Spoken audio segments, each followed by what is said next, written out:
is awake, there is a material frame that makes us perceive things in a linear way. When we go to sleep, we do not have the frame, and the dream has the tendency to change constantly. Humans are dreaming all the time. Before we were born, the humans before us created a big outside dream that we will call society's dream, or the dream of the planet. The dream of the planet is the collective dream of billions of smaller, personal dreams, which together create a dream of a family, a dream of a community, a dream of a city, a dream of a country, and finally a dream of the whole humanity. The dream of the planet includes all of society's rules, its beliefs, its laws, its religions, its different cultures and ways to be, its governments, schools, social events, and holidays. We are born with the capacity to learn how to dream, and the humans who live before us teach us how to dream the way society dreams. The outside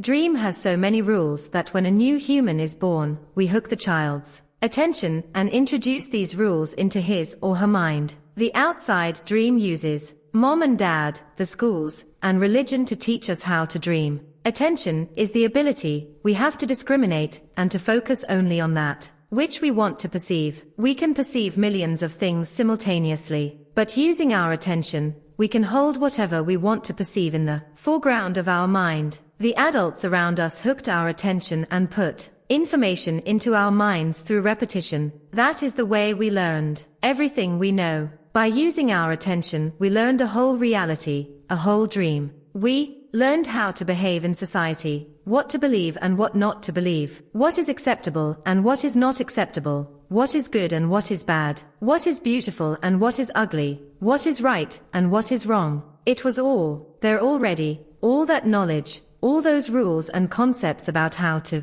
behave in the world. When you were in school, you sat in a little chair and put your attention on what the teacher was teaching you. When you went to church, you put your attention on what the priest or minister was telling you. It is the same dynamic with mom and dad, brothers and sisters. They were all trying to hook your attention. We also learn to hook the attention of other humans, and we develop a need for attention, which can become very competitive. Children compete for the attention of their parents, their teachers, their friends. Look at me. Look at what I'm doing. Hey, I'm here. The need for attention becomes very strong and continues into adulthood. The outside dream hooks our attention and teaches us what to believe, beginning with the language that we speak. Language is the code for understanding and communication between humans. Every letter, every word in each language is an agreement. We call this a page in a book. The word page is an agreement that we understand. Once we understand the code, our attention is hooked and the energy is transferred from one person to another.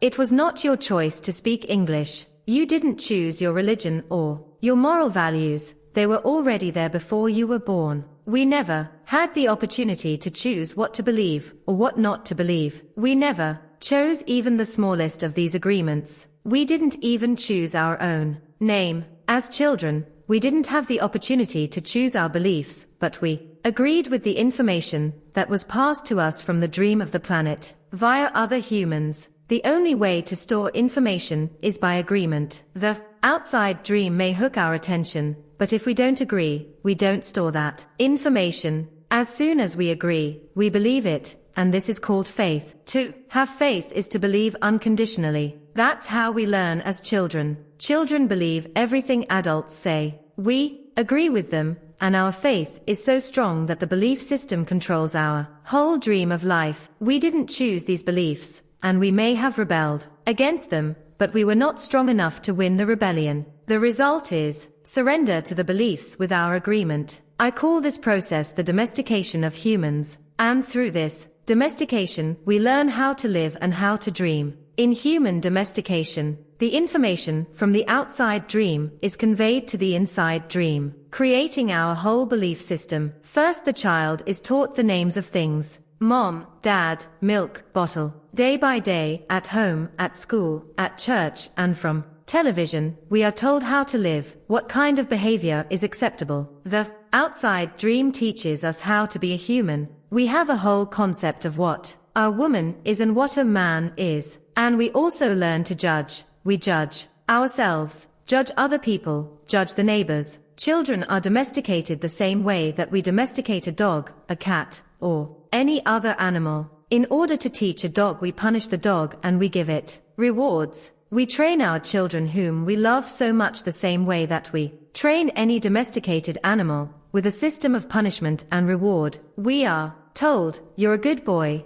or you're a good girl, when we do what mom and dad want us to do. When we don't, we are a bad girl, or a bad boy. When we went against the rules, we were punished. When we went along with the rules, we got a reward. We were punished many times a day, and we were also rewarded many times a day. Soon we became afraid of being punished and also afraid of not receiving the reward. The reward is the attention that we got from our parents or from other people like siblings, teachers, and friends. We soon develop a need to hook other people's attention in order to get the reward. The reward feels good, and we keep doing what others want us to do in order to get the reward. With that fear of being punished and that fear of not getting the reward, we start pretending to be what we are not, just to please others, just to be good enough for someone else. We try to please mom and dad. We try to please the teachers at school. We try to please the church, and so we start acting. We pretend to be what we are not because we are afraid of being rejected.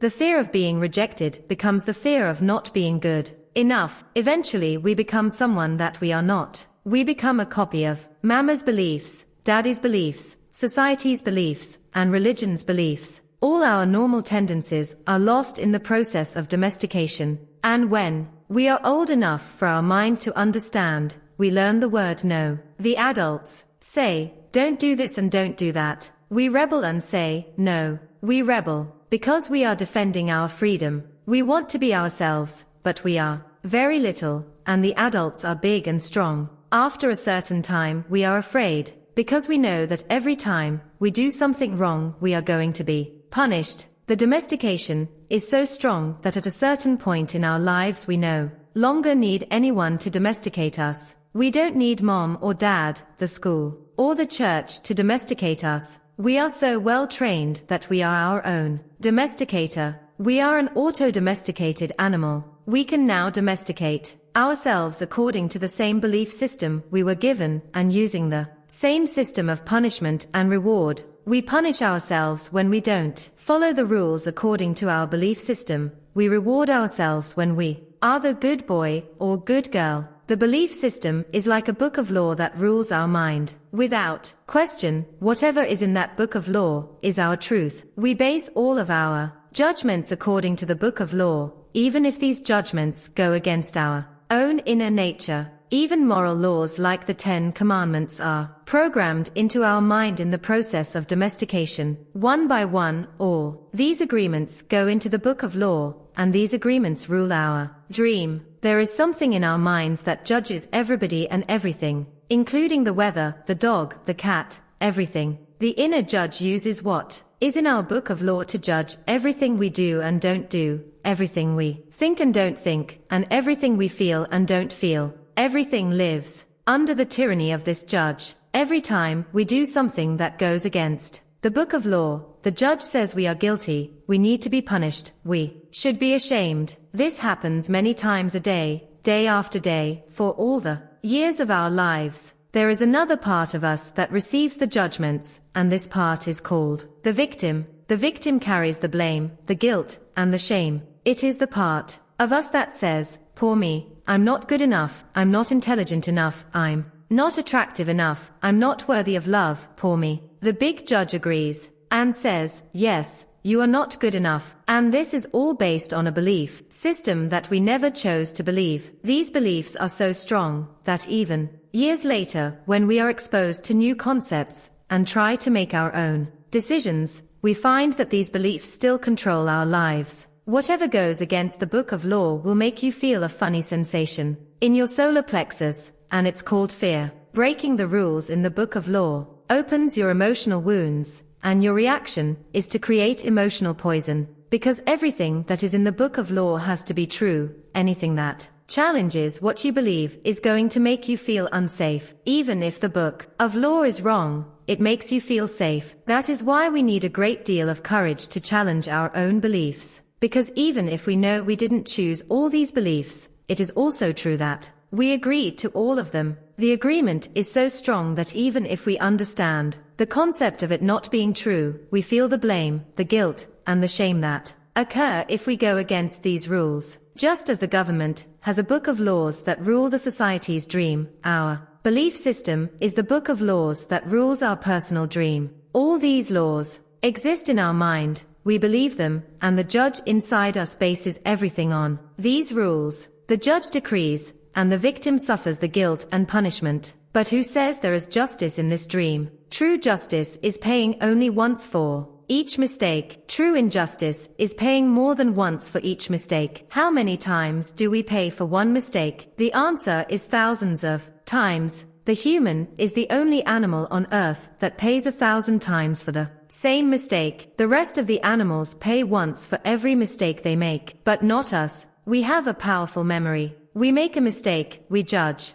ourselves, we find ourselves guilty, and we punish ourselves. If justice exists, then that was enough, we don't need to do it again. But every time we remember, we judge ourselves again, we are guilty again, and we punish ourselves again, and again, and again. If we have a wife or husband, he or she also reminds us of the mistake, so we can judge ourselves again, punish ourselves again, and find ourselves guilty again. Is this fair? How many times do we make our spouse, our children, or our parents pay for the same mistake? Every time we remember the mistake, we blame them again, and send them all the emotional poison we feel at the injustice, and then we make them pay again for the same mistake. Is that justice? The judge in the mind is wrong because the belief system, the book of law, is wrong. The whole dream is based on false law. 95% of the beliefs we have stored in our minds are nothing but lies, and we suffer because we believe all these lies. In the dream of the planet, it is normal for humans to suffer, to live in fear, and to create emotional dramas. The outside dream is not a pleasant dream, it is a dream of violence, a dream of fear, a dream of war, a dream of injustice. The personal dream of humans will vary, but globally it is mostly a nightmare. If we look at human society, we see a place so difficult to live in because it is ruled by fear. Throughout the world we see human suffering, anger, revenge, addictions, violence in the street, and tremendous injustice. It may exist at different levels in different countries around the world, but fear is controlling the outside dream. If we compare the dream of human society with the description of hell that religions all around the world have promulgated, we find they are exactly the same. Religions say that hell is a place of punishment, a place of fear, pain, and suffering, a place where the fire burns you. Fire is generated by emotions that come from fear. Whenever we feel the emotions of anger, jealousy, envy, or hate, we experience a fire burning within us. We are living in a dream of hell.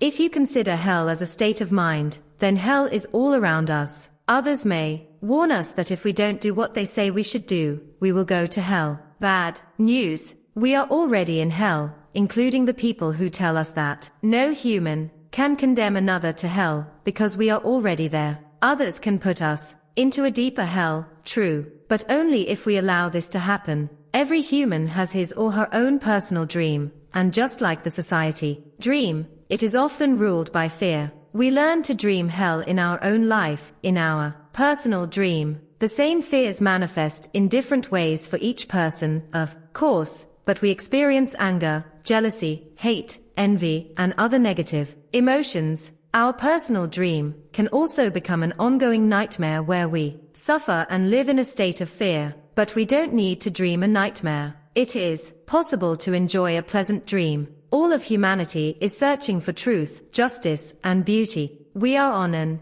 eternal search for the truth because we only believe in the lies we have stored in our mind. We are searching for justice because in the belief system we have, there is no justice. We search for beauty because it doesn't matter how beautiful a person is, we don't believe that person has beauty. We keep searching and searching when everything is already within us. There is no truth to find. Wherever we turn our heads, all we see is the truth, but with the agreements and beliefs we have stored in our mind, we have no eyes for this truth. We don't see the truth because we are blind. What blinds us are all those false beliefs we have in our mind. We have the need to be right and to make others wrong. We trust what we believe, and our beliefs set us up for suffering. It is as if we live in the middle of a fog that doesn't let us see any further than our own nose. We live in a fog that is not even real. This fog is a dream, your personal dream of life, what you believe, all the concepts you have about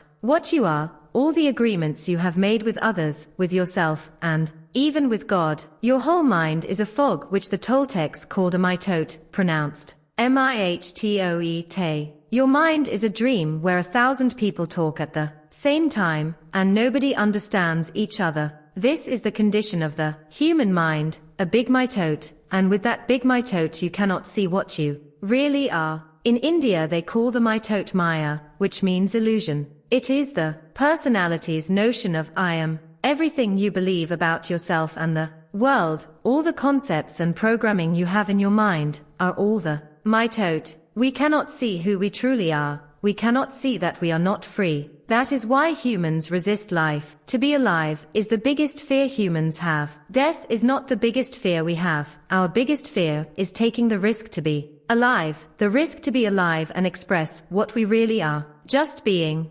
ourselves is the biggest fear of humans. We have learned to live our lives trying to satisfy other people's demands. We have learned to live by other people's points of view because of the fear of not being accepted and of not being good enough for someone else. During the process of domestication, we form an image of what perfection is. In order to try to be good enough, we create an image of how we should be in order to be accepted by everybody. We especially try to please the ones who love us, like mom and dad, big brothers and sisters, the priests and the teacher. Trying to be good enough for them, we create an image of perfection, but we don't fit this image. We create this image, but this image is not real. We are never going to be perfect from this point of view. Never. Not being perfect, we reject ourselves. And the level of self-rejection depends upon how effective the adults were in breaking our integrity. After domestication, it is no longer about being good enough for anybody else. We are not good enough for ourselves, because we don't fit with our own image of perfection. We cannot forgive ourselves for not being what we wish to be, or rather what we believe we should be. We cannot forgive ourselves for not being perfect. We know we are not what we believe we are supposed to be, and so we feel false, frustrated, and dishonest. We try to hide ourselves, and we pretend to be what we are not. The result is that we feel unauthentic and wear social masks to keep others from noticing this. We are so afraid that somebody else will notice that we are not what we pretend to be. We judge others according to our image of perfection as well, and naturally they fall short of our expectations. We dishonor ourselves just to please other people. We even do harm to our physical bodies just to be accepted by others. You see teenagers taking drugs just to avoid being rejected by other teenagers. They are not aware that the problem is that they don't accept themselves. They reject themselves because they are not what they pretend to be. They wish to be a certain way, but they are not, and for this they carry shame and guilt. Humans punish themselves endlessly for not being what they believe they should be. They become very self-abusive, and they use other people to abuse themselves as well. But nobody abuses us more than we abuse ourselves. And it is the judge, the victim, and the belief system that make us do this. True, we find people who say their husband or wife, or mother or father, abused them, but you know that we abuse ourselves much more than that. The way we judge ourselves is the worst judge that ever existed. If we make a mistake in front of people, we try to deny the mistake and cover it up. But as soon as we are alone, the judge becomes so strong, the guilt is so strong, and we feel so stupid, or so bad, or so unworthy. In your whole life nobody has ever abused you more than you have abused yourself, and the limit of your self-abuse is exactly the limit that you will tolerate from someone else. If someone abuses you a little more than you abuse yourself, you will probably walk away from that person. But if someone abuses you a little less than you abuse yourself, you will probably stay in the relationship and tolerate it endlessly. If you abuse yourself very badly, you can even tolerate someone who beats you up, humiliates you, and treats you like dirt. Why? Because in your belief system you say, I deserve it. This person is doing me a favor by being with me. I'm not worthy of love and respect. I'm not good enough. We have the need to be accepted and to be loved by others, but we cannot accept and love ourselves. The more self-love we have, the less we will experience self-abuse. Self-abuse comes from self-rejection, and self-rejection comes from having an image of what it means to be perfect and never measuring up to that ideal. Our image of perfection is the reason we reject ourselves. It is why we don't accept ourselves the way we are, and why we don't accept others the way they are. Prelude to a new dream. There are thousands of agreements you have made with yourself, with other people, with your dream of life, with God, with society, with your parents, with your spouse, with your children. But the most important agreements are the ones you made with yourself. In these agreements you tell yourself who you are, what you feel, what you believe, and how to behave. The result is what you call your personality. In these agreements you say, this is what I am, this is what I believe, I can do certain things, and some things I cannot do. This is reality, that is fantasy, this is possible, that is impossible. One single agreement is not such a problem, but we have many agreements that make us suffer, that make us fail in life. If you want to live a life of joy and fulfillment, you have to find the courage to break those agreements that are fear-based and claim your personal power. The agreements that come from fear require us to expend a lot of energy, but the agreements that come from love help us to conserve energy and even gain extra energy. Each of us is born with a certain amount of personal power that we rebuild every day after we rest. Unfortunately, we spend all our personal power first to create all these agreements and then to keep these agreements. Our personal power is dissipated by all the agreements we have created, and the result is that we feel powerless. We have just enough power to survive each day, because most of it is used to keep the agreements that trap us in the dream of the planet. How can we change the entire dream of our life when we have no power to change even the smallest agreement? If we can see it is our agreements that rule our own life, and we don't like the dream of our life, we need to change the agreements. When we are finally ready to change our agreements, there are 4 very powerful agreements that will help us to break those agreements that come from fear and deplete our energy. Each time you break an agreement, all the power you used to create it returns to you. If you adopt these 4 new agreements, they will create enough personal power for you to change the entire system of your old agreements. You need a very strong will in order to adopt the 4 agreements, but if you can begin to live your life with these agreements, the transformation in your life will be amazing. You will see the drama of hell disappear right before your very eyes. Instead of living in a dream of hell, you will be creating a new dream, your personal dream of heaven. Chapter 2. Be impeccable with your word. The first agreement is the most important one and also the most difficult one to honor. It is so important that with just this first agreement, you will be able to transcend to the level of existence I call heaven on earth. The first agreement is to be impeccable with your word. It sounds very simple, but it is very, very powerful. Why your word? Your word is the power that you have to create. Your word is the gift that comes directly from God. The Gospel of John in the Bible, speaking of the creation of the universe, says, "In the beginning was the Word, and the Word was with God, and the Word is God." Through the Word you express your creative power. It is through the Word that you manifest everything. Regardless of what language you speak, your intent manifests through the Word. What you dream, what you feel, and what you really are will all be manifested through the Word. The Word is not just a sound or a written symbol.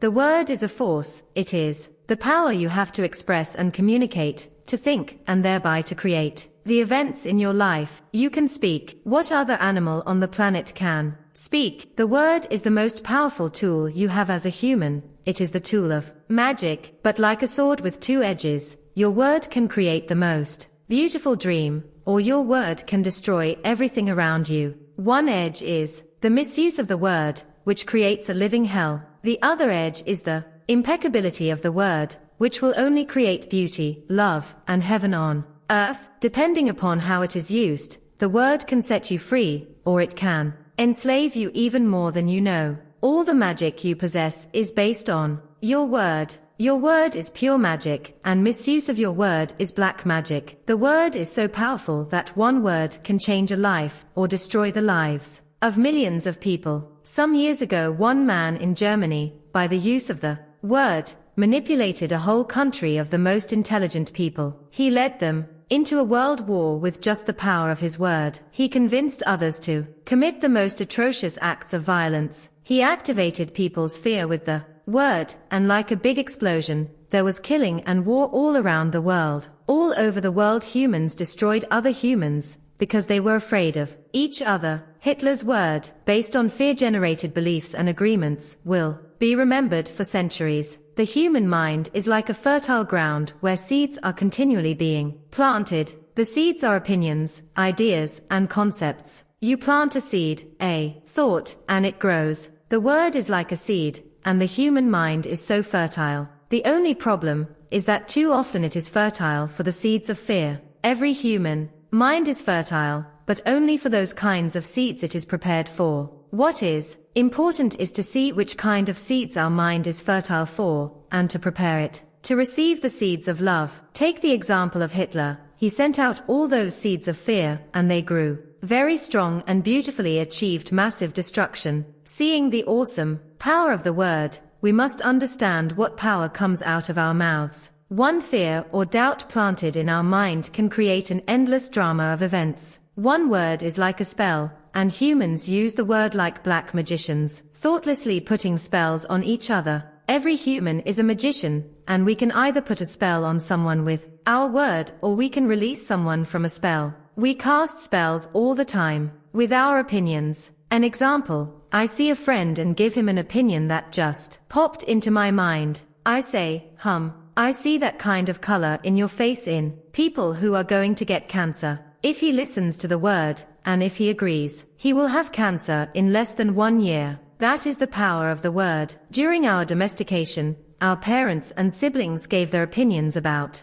us without even thinking. We believed these opinions, and we lived in fear over these opinions, like not being good at swimming, or sports, or writing. Someone gives an opinion and says, look, this girl is ugly. The girl listens, believes she is ugly, and grows up with the idea that she is ugly. It doesn't matter how beautiful she is. As long as she has that agreement, she will believe that she is ugly. That is the spell she is under. By hooking our attention, the word can enter our mind and change a whole belief for better or for worse. Another example, you may believe you are stupid, and you may have believed this for as long as you can remember. This agreement can be very tricky, causing you to do a lot of things just to ensure that you are stupid. You may do something and think to yourself, I wish I were smart, but I must be stupid, or I wouldn't have done that. The mind goes in hundreds of different directions, and we could spend days getting hooked by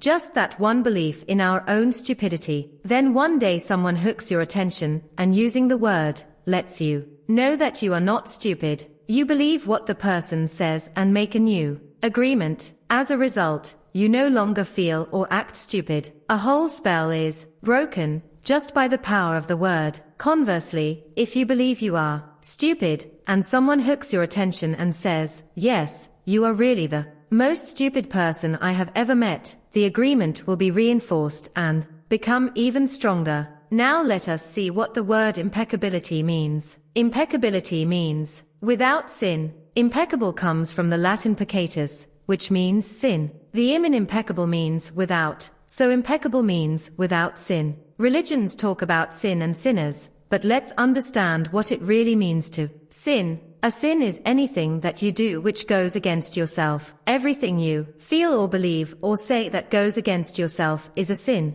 You go against yourself when you judge or blame yourself for anything. Being without sin is exactly the opposite. Being impeccable is not going against yourself. When you are impeccable, you take responsibility for your actions, but you do not judge or blame yourself. From this point of view, the whole concept of sin changes from something moral or religious to something common sense. Sin begins with rejection of yourself. Self-rejection is the biggest sin that you commit. In religious terms, self-rejection is a mortal sin, which leads to death. Impeccability, on the other hand, leads to life. Being impeccable with your word is not using the word against yourself. If I see you in the street and I call you stupid, it appears that I'm using the word against you, but really I'm using my word against myself, because you're going to hate me for this, and your hating me is not good for me. Therefore, if I get angry and with my words send all that emotional poison to you,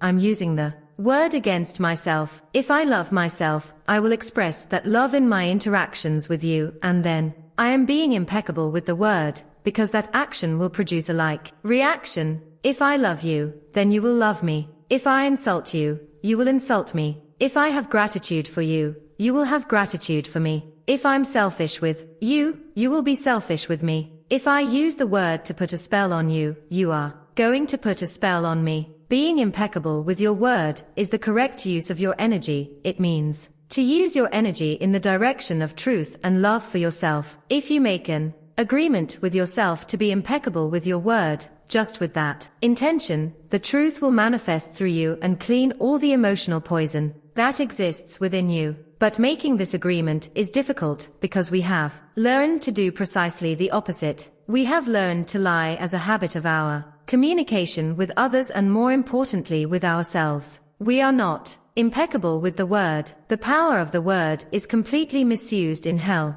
We use the word to curse, to blame, to find guilt, to destroy. Of course, we also use it in the right way, but not too often. Mostly we use the word to spread our personal poison, to express anger, jealousy, envy, and hate. The word is pure magic, the most powerful gift we have as humans, and we use it against ourselves. We plan revenge. We create chaos with the word. We use the word to create hate between different races, between different people, between families, between nations. We misuse the word so often, and this misuse is how we create and perpetuate the dream of hell. Misuse of the word is how we pull each other down and keep each other in a state of fear and doubt. Because the word is the magic that humans possess, and misuse of the word is black magic, we are using black magic all the time without knowing that our word is magic at all. There was a woman, for example, who was intelligent and had a very good heart. She had a daughter whom she adored and loved very much. One night she came home from a very bad day at work, tired, full of emotional tension, and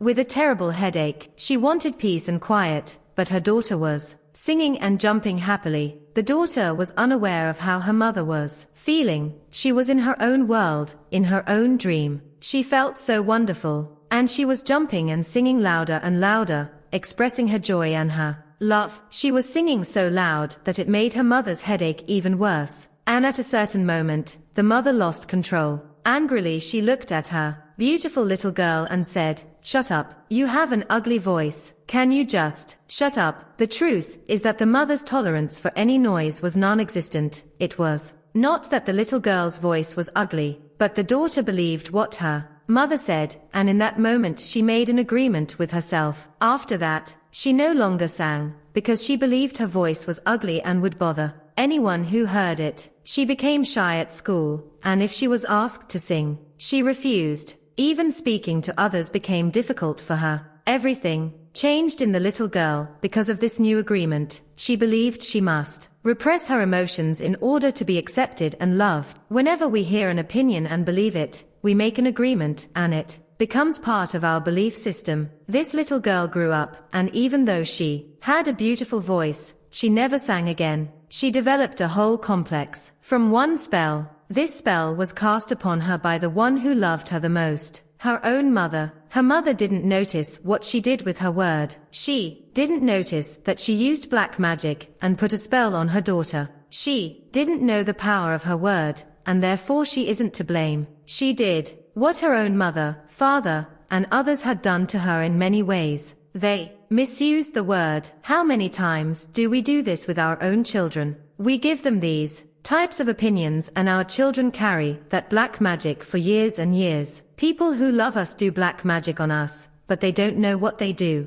That is why we must forgive them. They don't know what they do. Another example, you awake in the morning feeling very happy. You feel so wonderful. You stay 1 or 2 hours in front of the mirror, making yourself beautiful. Well, one of your best friends says, "What has happened to you? You look so ugly. Look at the dress you are wearing. You look ridiculous." That's it. That is enough to put you all the way down in hell. Maybe this girlfriend just told you this to hurt you. And she did. She gave you an opinion with all the power of her word behind it. If you accept the opinion, it becomes an agreement now, and you put all your power into that opinion. That opinion becomes black magic. These types of spells are difficult to break. The only thing that can break a spell is to make a new agreement based on truth. The truth is the most important part of being impeccable with your word. On one side of the sword are the lies, which create black magic, and on the other side of the sword is the truth, which has the power to break the spell of black magic. Only the truth will set us free. Looking at everyday human interactions,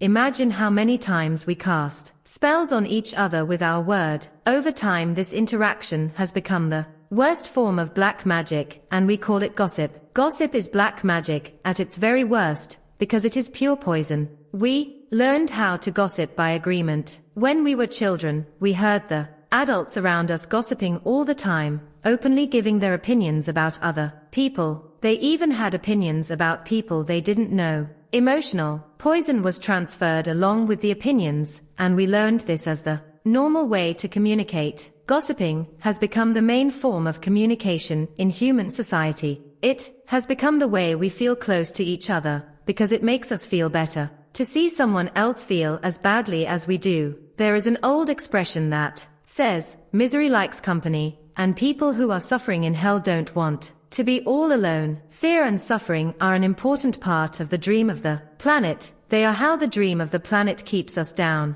Using the analogy of the human mind as a computer, gossip can be compared to a computer virus. A computer virus is a piece of computer language written in the same language all the other codes are written in, but with a harmful intent. This code is inserted into the program of your computer when you least expect it, and most of the time without your awareness. After this code has been introduced, your computer doesn't work quite right, or it doesn't function at all, because the codes get so mixed up with so many conflicting messages that it stops producing good results. Human gossip works exactly the same way. For example, you are beginning a new class with a new teacher, and you have looked forward to it for a long time. On the first day of class, you run into someone who took the class before, who tells you, "Oh, that instructor was such a pompous jerk. He didn't know what he was talking about, and he was a pervert too, so watch out." You are immediately imprinted with the word and the emotional code the person had when saying this, but what you are not aware of is his or her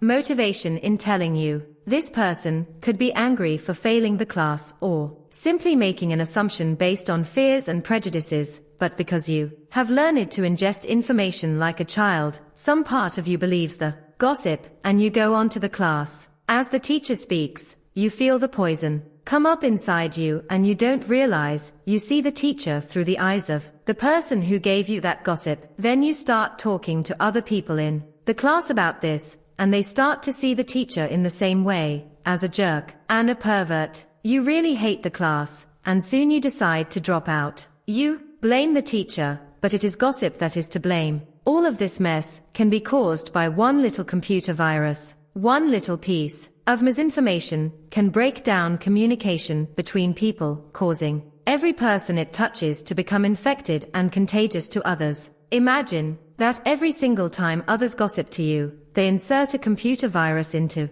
your mind, causing you to think a little less clearly every time. Then imagine that in an effort to clean up your own confusion and get some relief from the poison, you gossip and spread these viruses to someone else. Now imagine this pattern going on in a never-ending chain between all the humans on Earth. The result is a world full of humans who can only read information through circuits that are clogged with a poisonous, contagious virus. Once again, this poisonous virus is what the Toltecs called the mitote, the chaos of 1,000 different voices, all trying to talk at once in the mind. Even worse are the black magicians or computer hackers who intentionally spread the virus. Think back to a time when you or someone you know was. Chapter 2. Be impeccable with your word. The first agreement is the most important one and also the most difficult one to honor. It is so important that with just this first agreement, you will be able to transcend to the level of existence I call heaven on earth. The first agreement is to be impeccable with your word. It sounds very simple, but it is very, very powerful. Why your word? Your word is the power that you have to create. Your word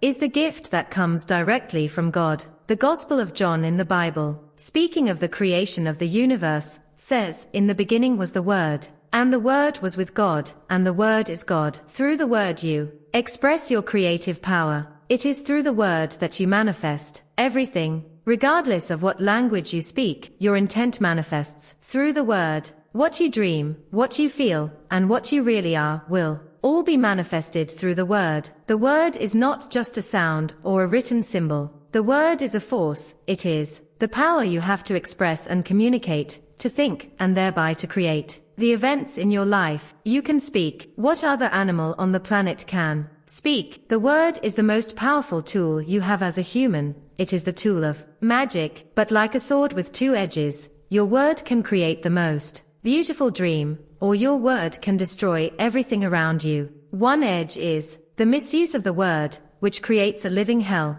The other edge is the impeccability of the word, which will only create beauty, love, and heaven on earth. Depending upon how it is used, the word can set you free, or it can enslave you even more than you know. All the magic you possess is based on your word. Your word is pure magic, and misuse of your word is black magic. The word is so powerful that one word can change a life, or destroy the lives of millions of people. Some years ago, one man in Germany, by the use of the word, manipulated a whole country of the most intelligent people. He led them into a world war with just the power of his word. He convinced others to commit the most atrocious acts of violence. Chapter 3. The Second Agreement. Don't take anything personally. The next three agreements are really born from the first agreement. The second agreement is don't take anything personally. Whatever happens around you, don't take it personally. Using an earlier example, if I see you on the street and I say, "Hey, you are so stupid," without knowing you, it's not about you, it's about me. If you take it personally, then perhaps you believe you are stupid. Maybe you think to yourself, how does he know? Is he clairvoyant? Or can everybody see how stupid I am? You take it personally, because you agree with whatever was said. As soon as you agree, the poison goes through you, and you are trapped in the dream of hell. What causes you to be trapped is what we call personal importance. Personal importance, or taking things personally, is the maximum expression of selfishness, because we make the assumption that everything is about me. During the period of our education,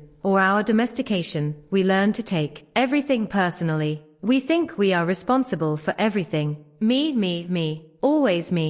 Nothing other people do is because of you. It is because of themselves. Or, people live in their own dream, in their own mind. They are in a completely different world from the one we live in. When we take something personally, we make the assumption that they know what is in our world, and we try to impose our world on their world. Even when a situation seems so personal, even if others insult you directly, it has nothing to do with you. What they say, what they do, and the opinions they give are according to the agreements they have in their own minds. Their point of view comes from all the programming they received during domestication. If someone gives you an opinion and says, "Hey, you look so fat," don't take it personally, because the truth is that this person is dealing with his or her own feelings, beliefs, and opinions. That person tried to send poison to you, and if you take it personally, then you take that poison and it becomes yours. Taking things personally makes you easy prey for these predators, the black magicians.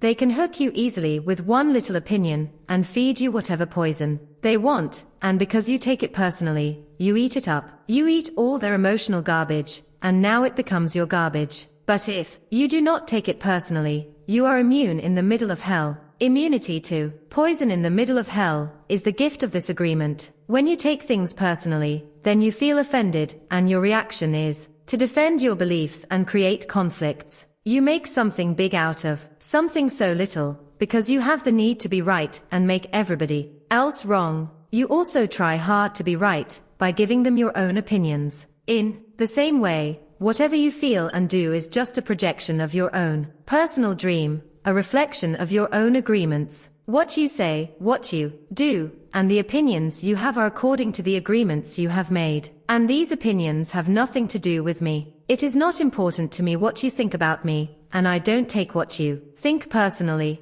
I don't take it personally when people say, Miguel, you are the best, and I also don't take it personally when they say, Miguel, you are the worst. I know that when you are happy you will tell me, Miguel, you are such an angel. But when you are mad at me you will say, oh, Miguel, you are such a devil. You are so disgusting. How can you say those things? Either way, it does not affect me because I know what I am. I don't have the need to be accepted. I don't have the need to have someone tell me, Miguel, you are doing so good, or how dare you do that. No, I don't take it personally. Whatever you think, whatever you feel, I know, is your problem and not my problem. It is the way you see the world. It is nothing personal, because you are dealing with yourself, not with me. Others are going to have their own opinion according to their belief system, so nothing they think about me is really about me, but it is about them. You may even tell me, Miguel, what you are saying is hurting me, but it is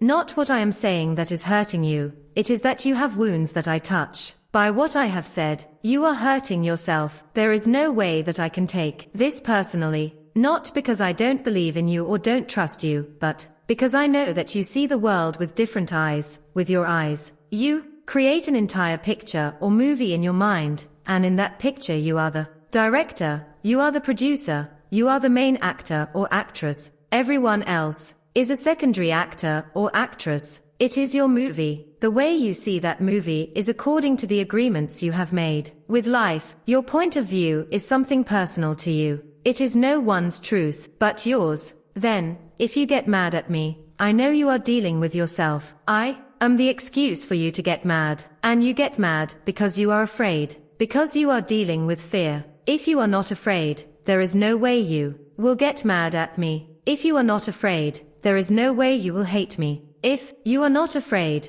there is no way you will be jealous or sad. If you live without fear, if you love, there is no place for any of those emotions. If you don't feel any of those emotions, it is logical that you will feel good. When you feel good, everything around you is good. When everything around you is great, everything makes you happy. You are loving everything that is around you, because you are loving yourself, because you like the way you are, because you are content with you. Because you are happy with your life, you are happy with the movie that you are producing, happy with your agreements with life, you are at peace, and you are happy. You live in that state of bliss where everything is so wonderful, and everything is so beautiful. In that state of bliss you are making love all the time, with everything that you perceive. Whatever people do, feel, think, or say, don't take it personally. If they tell you how wonderful you are, they are not saying that because of you. You know, you are wonderful. It is not necessary to believe other people who tell you that. You are wonderful. Don't take anything personally.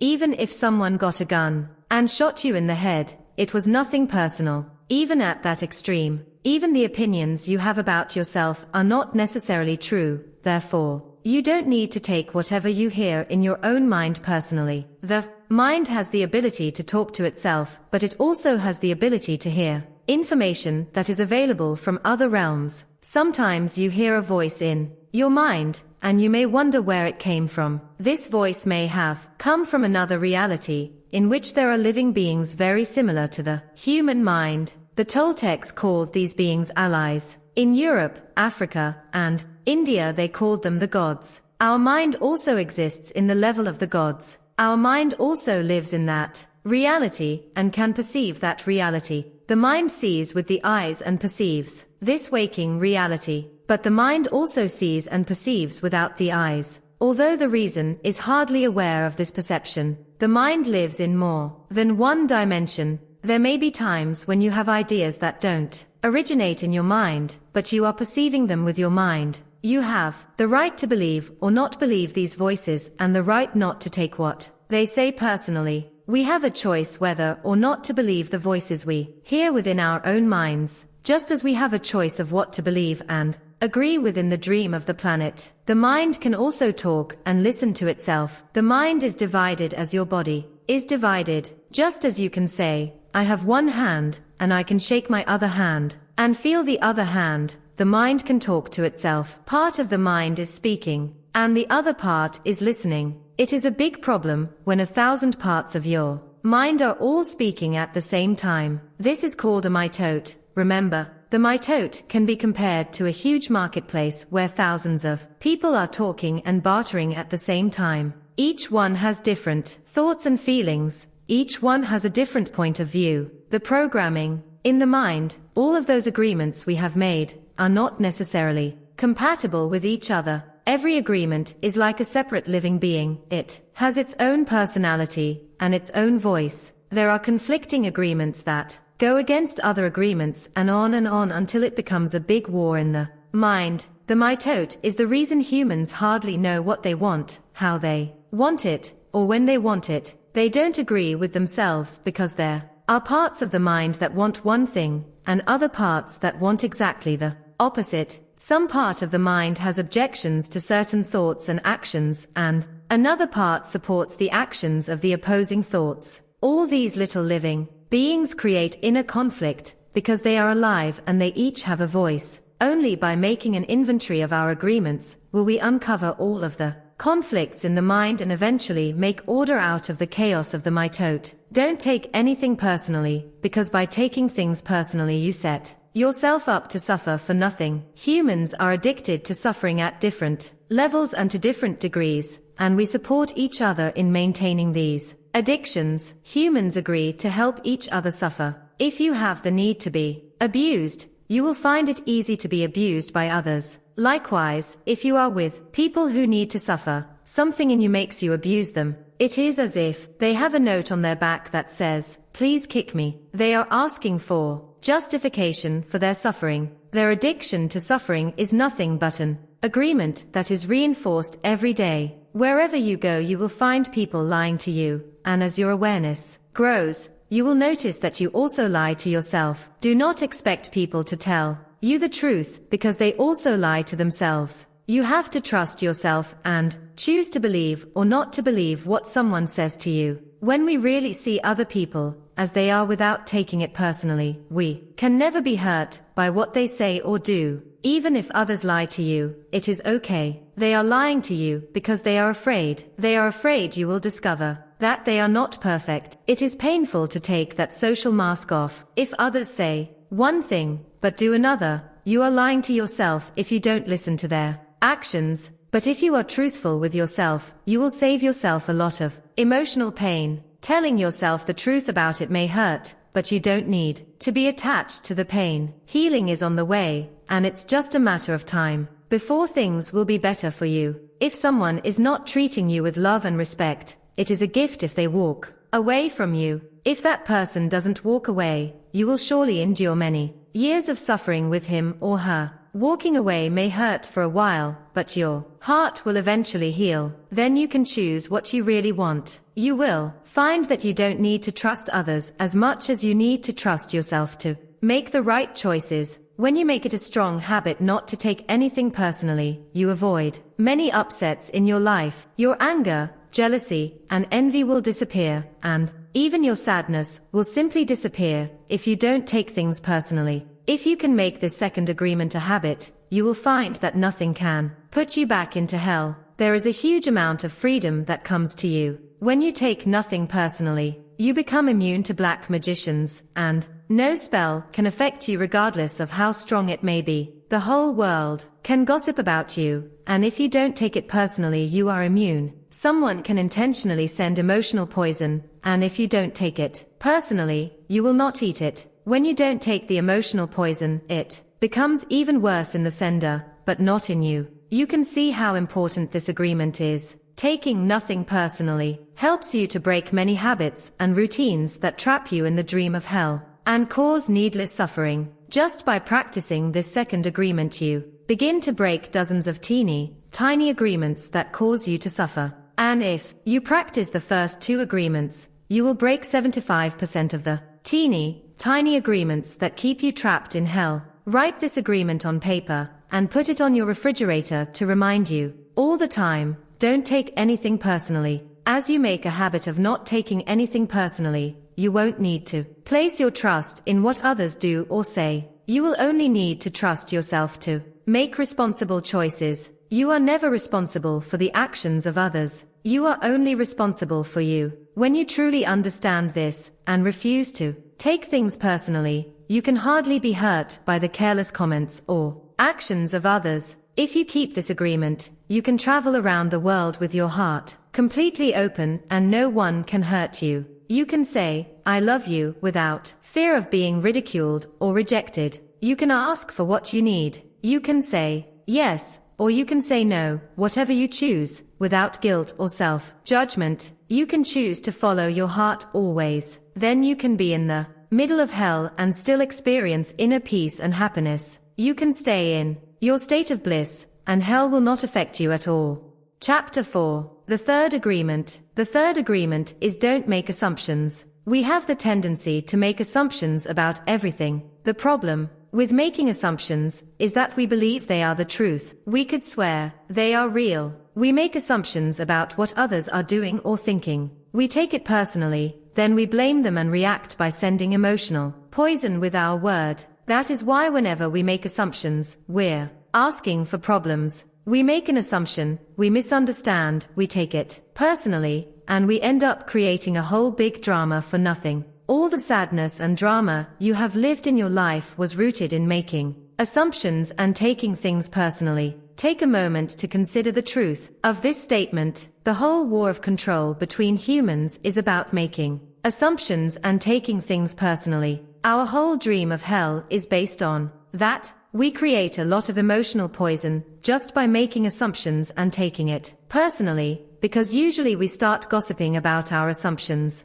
Remember, gossiping is the way we communicate to each other in the dream of hell and transfer poison to one another. Because we are afraid to ask for clarification, we make assumptions and believe we are right about the assumptions. Then we defend our assumptions and try to make someone else wrong. It is always better to ask questions than to make an assumption, because assumptions set us up for suffering. The big mitote in the human mind creates a lot of chaos, which causes us to misinterpret everything and misunderstand everything. We only see what we want to see and hear what we want to hear. We don't perceive things the way they are. We have the habit of dreaming with no basis in reality. We literally dream things up in our imaginations. Because we don't understand something, we make an assumption about the meaning, and when the truth comes out, the bubble of our dream pops, and we find out it was not what we thought it was at all. An example, you are walking in the mall, and you see a person you like. That person turns to you and smiles, and then walks away. You can make a lot of assumptions just because of this one experience. With these assumptions you can create a whole fantasy, and you really want to believe this fantasy and make it real. A whole dream begins to form just from your assumptions, and you can believe, oh, this person really likes me. In your mind a whole relationship begins from that. Maybe you even get married in this fantasyland, but the fantasy is in your mind, in your personal dream. Making assumptions in our relationships is really asking for problems. Often, we make the assumption that our partners know what we think and that we don't have to say what we want. We assume they are going to do what we want, because they know us so well. If they don't do what we assume they should do, we feel so hurt and say, you should have known. Another example, you decide to get married, and you make the assumption that your partner sees marriage the same way that you do. Then you live together and you find out this is not true. This creates a lot of conflict, but you still don't try to clarify your feelings about marriage. The husband comes home from work and the wife is mad,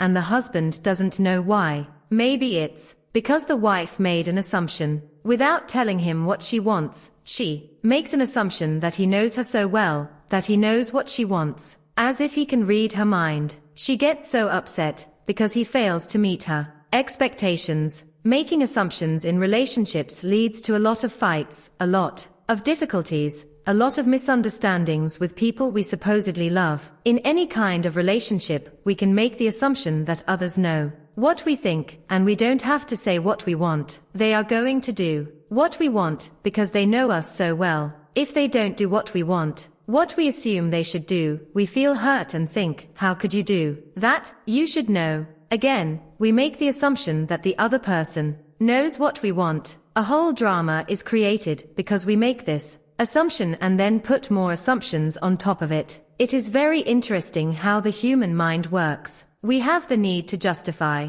everything, to explain and understand everything, in order to feel safe. We have millions of questions that need answers, because there are so many things that the reasoning mind cannot explain. It is not important if the answer is correct. Just the answer itself makes us feel safe. This is why we make assumptions. If others tell us something, we make assumptions, and if they don't tell us something, we make assumptions to fulfill our need to know and to replace the need to communicate. Even if we hear something and we don't understand, we make assumptions about what it means and then believe the assumptions. We make all sorts of assumptions because we don't have the courage to ask questions. These assumptions are made so fast and unconsciously most of the time, because we have agreements to communicate this way. We have agreed that it is not safe to ask questions. We have agreed that if people love us, they should know what we want or how we feel. When we believe something, we assume we are right about it to the point that we will destroy relationships in order to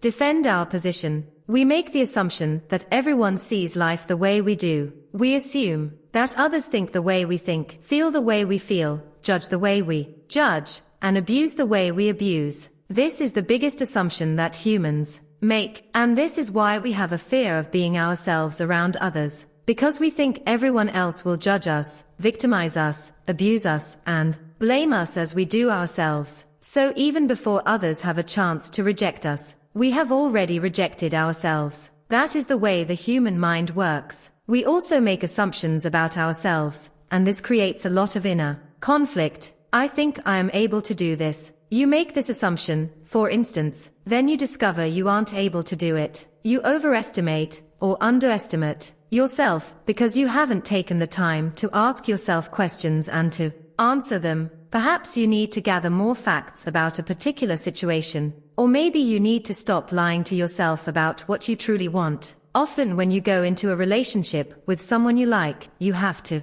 justify why you like that person. You only see what you want to see and you deny there are things you don't like about that person. You lie to yourself just to make yourself right. Then you make assumptions, and one of the assumptions is, my love will change this person. But this is not true. Your love will not change anybody. If others change, it's because they want to change, not because you can change them. Then something happens between the two of you, and you get hurt. Suddenly you see what you didn't want to see before, only now it is amplified by your emotional poison. Now you have to justify your emotional pain and blame them for your choices. We don't need to justify love. It is there or not there. Real love is accepting other people the way they are without trying to change them. If we try to change them, this means we don't really like them. Of course, if you decide to live with someone, if you make that agreement, it is always better to make that agreement with someone who is exactly the way you want him or her to be. Find someone whom you don't have to change at all. It is much easier to find someone who is already the way you want him or her to be, instead of trying to change that person.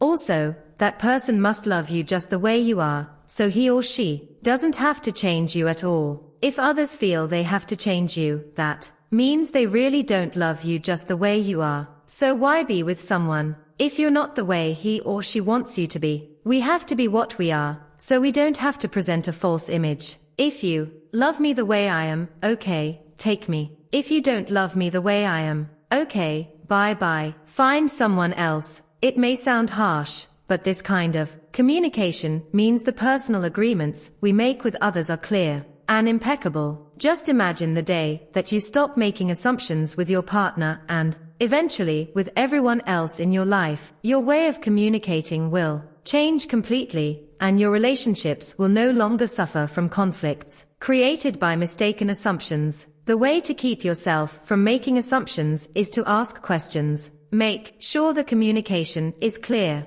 If you don't understand, ask. Have the courage To ask questions until you are clear as you can be, and even then do not assume you know all there is to know about a given situation. Once you hear the answer, you will not have to make assumptions, because you will know the. Also, find your voice to ask for what you want. Everybody has the right to tell you no or yes, but you always have the right to ask. Likewise, everybody has the right to ask you, and you have the right to say yes or no. If you don't understand something, it is better for you to ask and be clear, instead of making an assumption. The day you stop making assumptions, you will communicate cleanly and clearly, free of emotional poison. Without making assumptions, your word becomes impeccable. With clear communication, all of your relationships will change, not only with your partner, but with everyone else. You won't need to make assumptions, because everything becomes so clear. This is what I want, this is what you want. If we communicate in this way,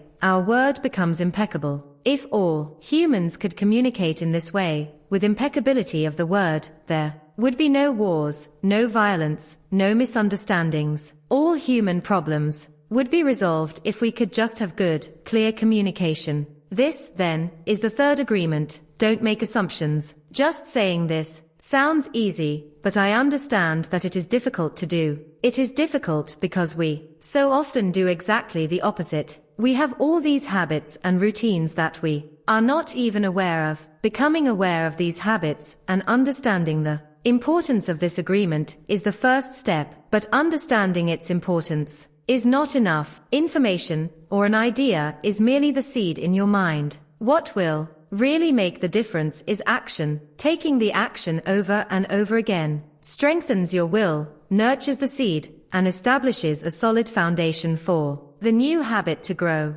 After many repetitions, these new agreements will become second nature, and you will see how the magic of your word transforms you from a black magician into a white magician. A white magician uses the word for creation, giving, sharing, and loving. By making this one agreement a habit, your whole life will be completely transformed. When you transform your whole dream, magic just happens in your life. What you need comes to you easily, because spirit moves freely through you. This is the mastery of intent, the mastery of the spirit, the mastery of love, the mastery of gratitude, and the mastery of life. This is the goal of the Toltec. This is the path to personal freedom. Chapter 5. The fourth agreement. Always do your best. There is just one more agreement, but it's the one that allows the other three to become deeply ingrained habits. The fourth agreement is about the action of the first three. Always do your best. Under any circumstance, always do your best, no more and no less. But keep in mind that your best is never going to be the same from one moment to the next. Everything is alive and changing all the time, so your best will sometimes be high quality, and other times it will not be as good. When you wake up, refreshed and energized in the morning, your best will be better than when you are tired at night. Your best will be different when you are healthy as opposed to sick, or sober as opposed to drunk. Your best will depend on whether you are feeling wonderful and happy, or upset, angry, or jealous. In your everyday moods, your best can change from one moment to another, from 1 hour to the next, from one day to another. Your best will also change over time. As you build the habit of the 4 new agreements, your best will become better than it used to be. Regardless of the quality, keep doing your best, no more and no less than your best. If you try too hard to do more than your best, you will spend more energy than is needed, and in the end your best will not be enough. When you overdo, you deplete your body and go against yourself, and it will take you longer to accomplish your goal. But if you do less than your best, you subject yourself to frustrations, self-judgment, guilt, and regrets. Just do your best. In any circumstance in your life, it doesn't matter if you are sick or tired. If you always do your best, there is no way you can judge yourself. And if you don't judge yourself, there is no way you are going to suffer from guilt, blame, and self-punishment. By always doing your best, you will break a big spell that you have been under. There was a man who wanted to transcend his suffering, so he went to a Buddhist temple to find a master to help him. He went to the master and asked,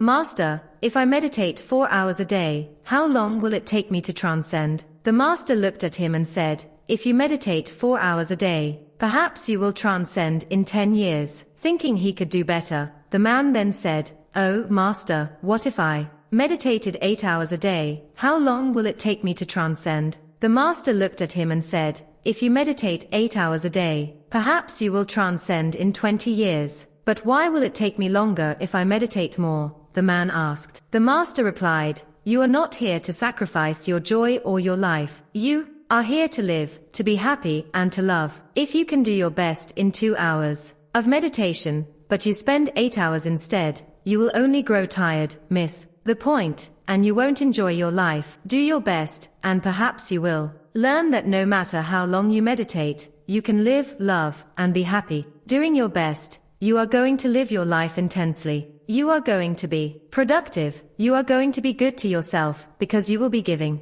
yourself to your family, to your community, to everything. But it is the action that is going to make you feel intensely happy. When you always do your best, you take action. Doing your best is taking the action because you love it, not because you're expecting a reward. Most people do exactly the opposite. They only take action when they expect a reward, and they don't enjoy the action. And that's the reason why they don't do their best. For example, most people go to work every day just thinking of payday and the money they will get from the work they are doing. They can hardly wait for Friday or Saturday, whatever day they receive their money, and can take time off. They are working for the reward, and as a result they resist work. They try to avoid the action, and it becomes more difficult, and they don't do their best. They work so hard all week long, suffering the work, suffering the action, not because they like to, but because they feel they have to. They have to work, because they have to pay the rent, because they have to support their family. They have all that frustration, and when they do receive their money they are unhappy. They have 2 days to rest, to do what they want to do, and what do? They try to escape. They get drunk, because they don't like themselves. They don't like their life. There are many ways that we hurt ourselves when we don't like who we are. On the other hand, if you take action just for the sake of doing it, without expecting a reward, you will find that you enjoy every action you do. Rewards will come, but you are not attached to the reward. You can even get more than you would have imagined for yourself without expecting a reward. If we like what we do, if we always do our best, then we are really enjoying life. We are having fun. We don't get bored. We don't have frustrations. When you do your best, you don't give the judge the opportunity to find you guilty or to blame you. If you have done your best and the judge tries to judge you according to your book of laws, you've got the answer. I did my best. There are no regrets. That is why we always do our best. It is not an easy agreement to keep, but this agreement is really going to set you free. When you do your best, you learn to accept yourself, but you have to be aware and learn from your mistakes. Learning from your mistakes means you practice, look honestly at the results, and keep practicing. This increases your awareness. Doing your best really doesn't feel like work because you enjoy whatever you are doing. You know you're doing your best when you are enjoying the action or doing it in a way that will not have negative repercussions for you. You do your best because you want to do it, not because you have to do it, not because you are trying to please the judge, and not because you are trying to please other people. If you take action because you have to, then there is no way you are going to do your best. Then it is better not to do it. No, you do your best because doing your best all the time makes you so happy. When you are doing your best just for the pleasure of doing it, you are taking action because you enjoy the action. Action is about living fully. Inaction is the way that we deny life. Inaction is sitting in front of the television every day for years because you are afraid to be alive and to take the risk of expressing what you are. Expressing what you are is taking action. You can have many great ideas in your head, but what makes the difference is the action. Without action upon an idea, there will be no manifestation, no results, and no reward. A good example of this comes from the story about Forrest Gump. He didn't have great ideas, but he took action. He was happy because he always did his best at whatever he did. He was richly rewarded without expecting any reward at all. Taking action is being alive. It's taking the risk to go out and express your dream. This is different than imposing your dream on someone else. because everyone has the right to express his or her dream. Doing your best is a great habit to have. I do my best in everything I do and feel. Doing my best has become a ritual in my life because I made the choice to make it a ritual. It's a belief like any other belief that I choose. I make everything a ritual, and I always do my best. Taking a shower is a ritual for me, and with that action I tell my body how much I love it. I feel and enjoy the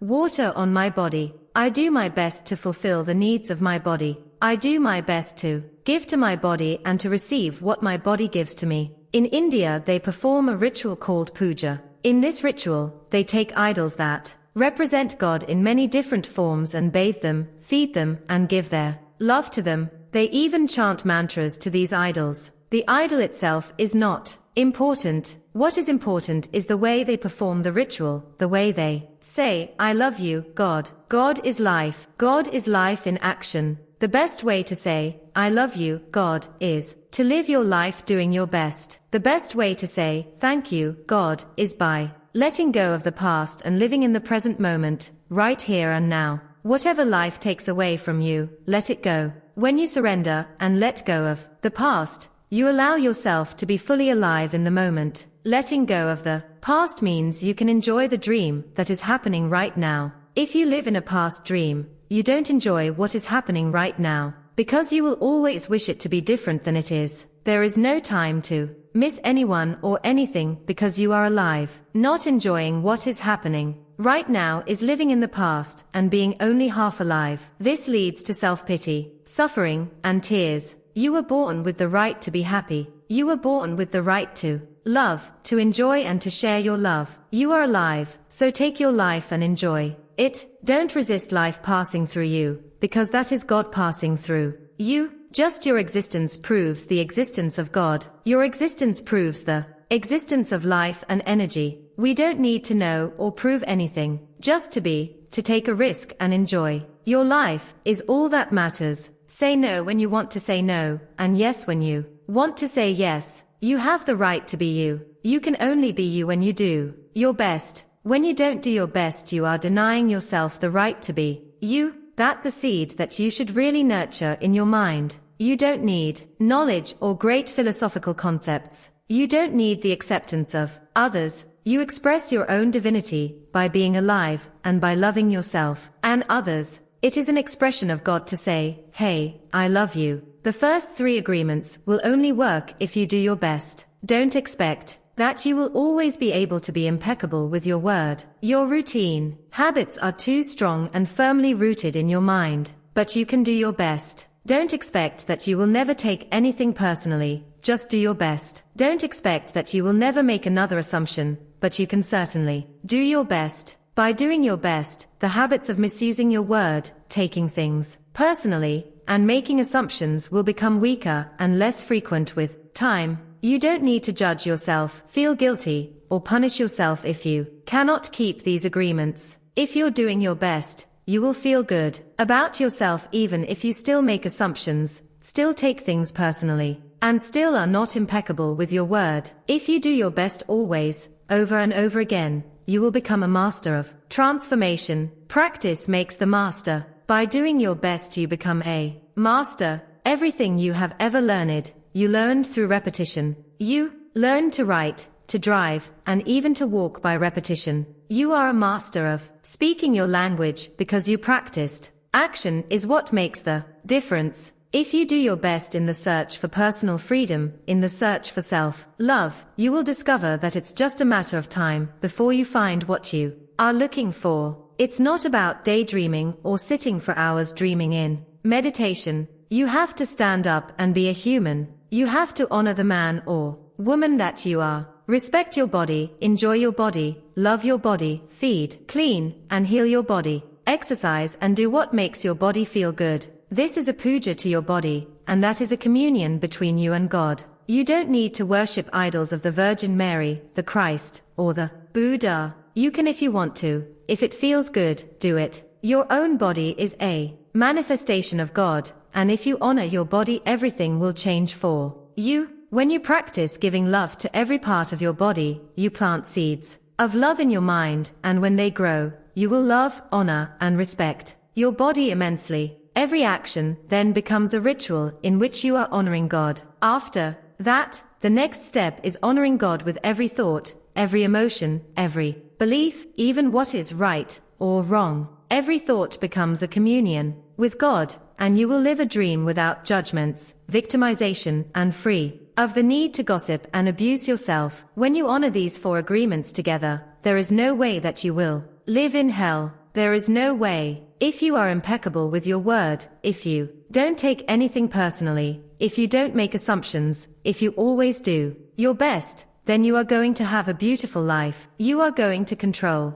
your life 100%. The 4 agreements are a summary of the mastery of transformation, one of the masteries of the Toltec. You transform hell into heaven. The dream of the planet is transformed into your personal dream of heaven. The knowledge is there, it's just waiting for you to use it. The 4 agreements are there, you just need to adopt these agreements and respect their meaning and power. Just do your best to honor these agreements. You can make this agreement. Today, I choose to honor the 4 agreements. It's so simple and logical that even a child can understand them. But you must have a very strong will to keep these agreements. Why? Because wherever we go we find that our path is full of obstacles. Everyone tries to sabotage our commitment to these new agreements, and everything around us is a setup for us to break them. The problem is all the other agreements that are part of the dream of the planet. They are alive, and they are very strong. That's why you need to be a great hunter,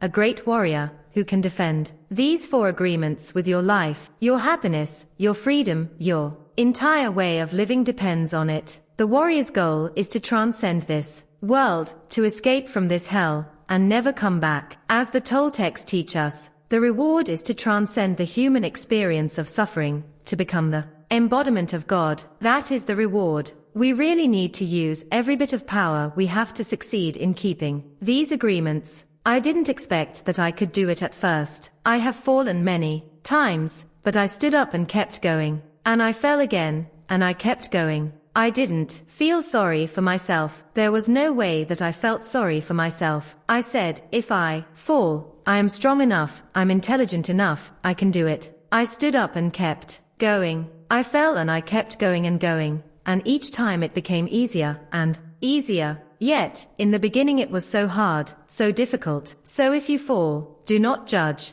Do not give your judge the satisfaction of turning you into a victim. No, be tough with yourself. Stand up and make the agreement. Again. Okay, I broke my agreement to be impeccable with my word. I will start all over again. I am going to keep the 4 agreements just for today. Today I will be impeccable with my word. I will not take anything personally. I will not make any assumptions, and I am going to do my best. If you break an agreement, begin again tomorrow, and again the next day. It will be difficult at first, but each day will become easier and easier, until someday you will discover that you are ruling your life with these 4 agreements, and you will be surprised at the way your life has been. You don't need to be religious or go to church every day. Your love and self-respect are growing and growing. You can do it. If I did it, you can do it also. Do not be concerned about the future. Keep your attention on today and stay in the present moment. Just live one day at a time. Always do your best to keep these agreements, and soon it will be easy for you. Today is the beginning of a new dream. Chapter 6, Toltec Path to Freedom, Breaking Old Agreements. Everyone talks about freedom. All around the world different people, different races, different countries are fighting for freedom. But what is freedom? In America, we speak of living in a free country. But are we really free? Are we free to be who we really are? The answer is no, we are not free. True freedom has to do with the human spirit. It is the freedom to be who we really are. Who stops us from being free? We blame the government, we blame the weather, we blame our parents, we blame religion, we blame God. Who really stops us from being free? We stop ourselves. What does it really mean to be free? Sometimes we get married and we say that we lose our freedom, then we get divorced and we are still not free. What stops us? Why can't we be ourselves? We have memories of long ago, when we used to be free and we loved being free, but we have forgotten what freedom really means. If we see a child who is 2 or 3, perhaps 4 years old, we find a free human.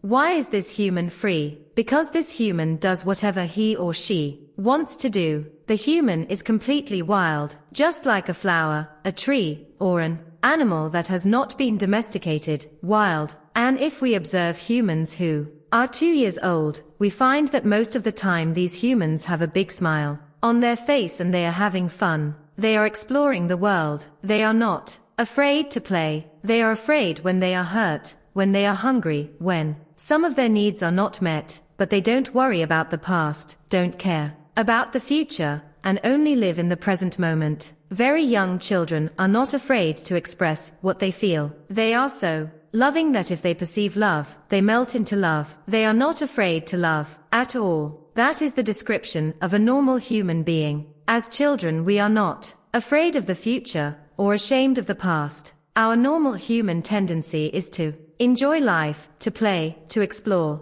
to be happy and to love. But what has happened with the adult human? Why are we so different? Why are we not wild? From the point of view of the victim, we can say that something sad happened to us, and from the point of view of the warrior, we can say that what happened to us is normal. What has happened is that we have the book of law, the big judge and the victim who rule our lives. We are no longer free because the judge, the victim, and the belief system don't allow us to be who we really are. Once our minds have been programmed with all that garbage, we are no longer happy. This chain of training from human to human, from generation to generation, is perfectly normal in human society. You don't need to blame your parents for teaching you to be like them. What else could they teach you but what they know? They did the best they could, and if they abused you, it was due to their own domestication, their own fears, their own beliefs. They had no control over the programming they received, so they couldn't have behaved any differently. There is no need to blame your parents, or anyone who abused you in your life, including yourself. But it is time to stop the abuse. It is time to free yourself of the tyranny of the judge, by changing the foundation of your own agreements. It is time to be free from the role of the victim. The real you is still a little child who never grew up. Sometimes that little child comes out when you are having fun or playing, when you feel happy, when you are painting, or writing poetry, or playing the piano, or expressing yourself in some way. These are the happiest moments of your life, when the real you comes out, when you don't care about the past and you don't worry about the future. You are childlike, but there is something that changes all that. We call them responsibilities. The judge says, wait a second, you are responsible, you have things to do, you have to work, you have to go to school, you have to earn a living. All these responsibilities come to mind. Our face changes and becomes serious again. If you watch children when they are playing adults, you will see their little faces change. Let's pretend I'm a lawyer, and right away their faces change. The adult face takes over. We go to court and that is the face we see, and that is what we are. We are still children, but we have lost our freedom. The freedom we are looking for is the freedom to be ourselves, to express ourselves. But if we look at our lives, we will see that most of the time we do things just to please others, just to be accepted by others, rather than living our lives to please ourselves. That is what has happened to our freedom. And we see in our society and all the societies around the world that for every 1,000 people, 999 are completely domesticated. The worst part is that most of us are not even aware that we are not free. There is something inside that whispers to us that we are not free, but we do not understand what it is and why we are not free. The problem with most people is that they live their lives and never discover that the judge and the victim rule their mind, and therefore they don't have a chance to be free. The first step toward personal freedom is awareness. We need to be aware that we are not free in order to be free. We need to be aware of what the problem is in order to solve the problem. Awareness is always the first step, because if you are not aware, there is nothing you can change. If you are not aware that your mind is full of wounds and emotional poison, you cannot begin to clean and heal the wounds, and you will continue to suffer. There is no reason to suffer. With awareness you can rebel and say, this is enough. You can look for a way to heal and transform your personal dream. The dream of the planet is just a dream. It is not even real. If you go into the dream and start challenging your beliefs, you will find that most of the beliefs that guided you into the wounded mind are not even true. You will find that you suffered all those years of drama for nothing. Why? Because the belief system that was put inside your mind is based on lies. That is why it is important for you to master your own dream. That is why the Toltecs became dream masters. Your life is the manifestation of your dream. It is an art, and you can change your life anytime if you aren't enjoying the dream. Dream masters create a masterpiece of life. They control the dream by making choices. Everything has consequences, and a dream master is aware of the consequences. To be Toltec is a way of life. It is a way of life where there are no leaders and no followers, where you have your own truth and live your own truth. A Toltec becomes wise, becomes wild, and becomes free again. There are 3 masteries that lead people to become Toltecs. First is the mastery of awareness. This is to be aware of who we really are, with all the possibilities. The second is the mastery of transformation, how to change, how to be free of domestication. The third is the mastery of intent. Intent from the Toltec point of view is that part of life that makes transformation of energy possible. It is the one living being that seamlessly encompasses all energy, or what we call God.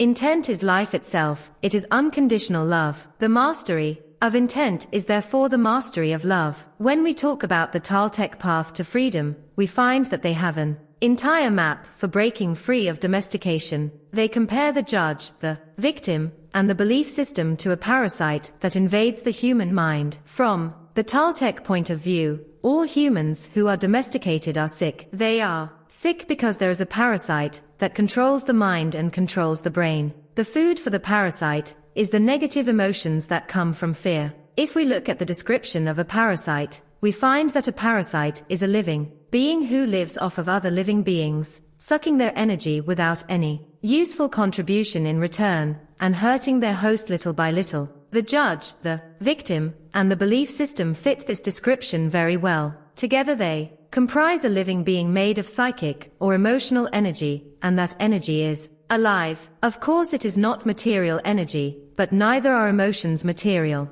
energy. Our dreams are not material energy either, but we know they exist. One function of the brain is to transform material energy into emotional energy. Our brain is the factory of the emotions, and we have said that the main function of the mind is to dream. The Toltecs believe that the parasite, the judge, the victim, and the belief system has control of your mind. It controls your personal dream. The parasite dreams through your mind and lives its life through your body. It survives on the emotions that come from fear and thrives on drama and suffering. The freedom we seek is to use our own mind and body to live our own life, instead of the life of the belief system. When we discover that the mind is controlled by the judge and the victim and the real us is in the corner, we have just 2 choices. One choice is to keep living the way we are, to surrender to the judge and the victim, to keep living in the dream of the planet. The second choice is to do what we do as children when parents try to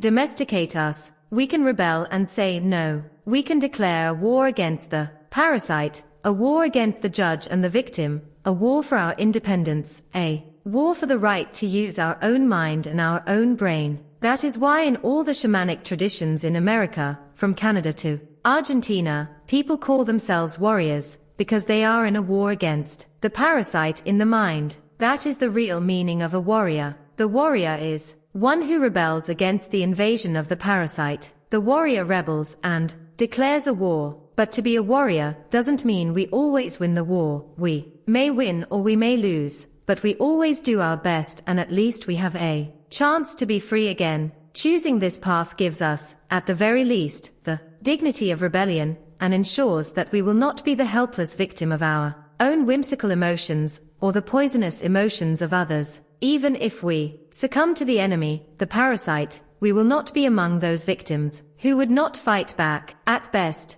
being a warrior gives us an opportunity to transcend the dream of the planet, and to change our personal dream to a dream that we call heaven. Just Like hell, heaven is a place that exists within our mind. It is a place of joy, a place where we are happy, where we are free to love and to be who we really are. We can reach heaven while we are alive. We don't have to wait until we die. God is always present and the kingdom of heaven is everywhere, but first, we need to have the eyes and ears to see and hear that truth. We need to be free of the parasite. The parasite can be compared to a monster with 1,000 heads. Every head of the parasite is one of the fears that we have. If we want to be free, we have to destroy the parasite. One solution is to attack the parasite head by head, which means we face each of our fears, one by one. This is a slow process, but it works. Every time we face one of the fears, we are a little more free. A second approach is to stop feeding the parasite. If we don't give the parasite any food,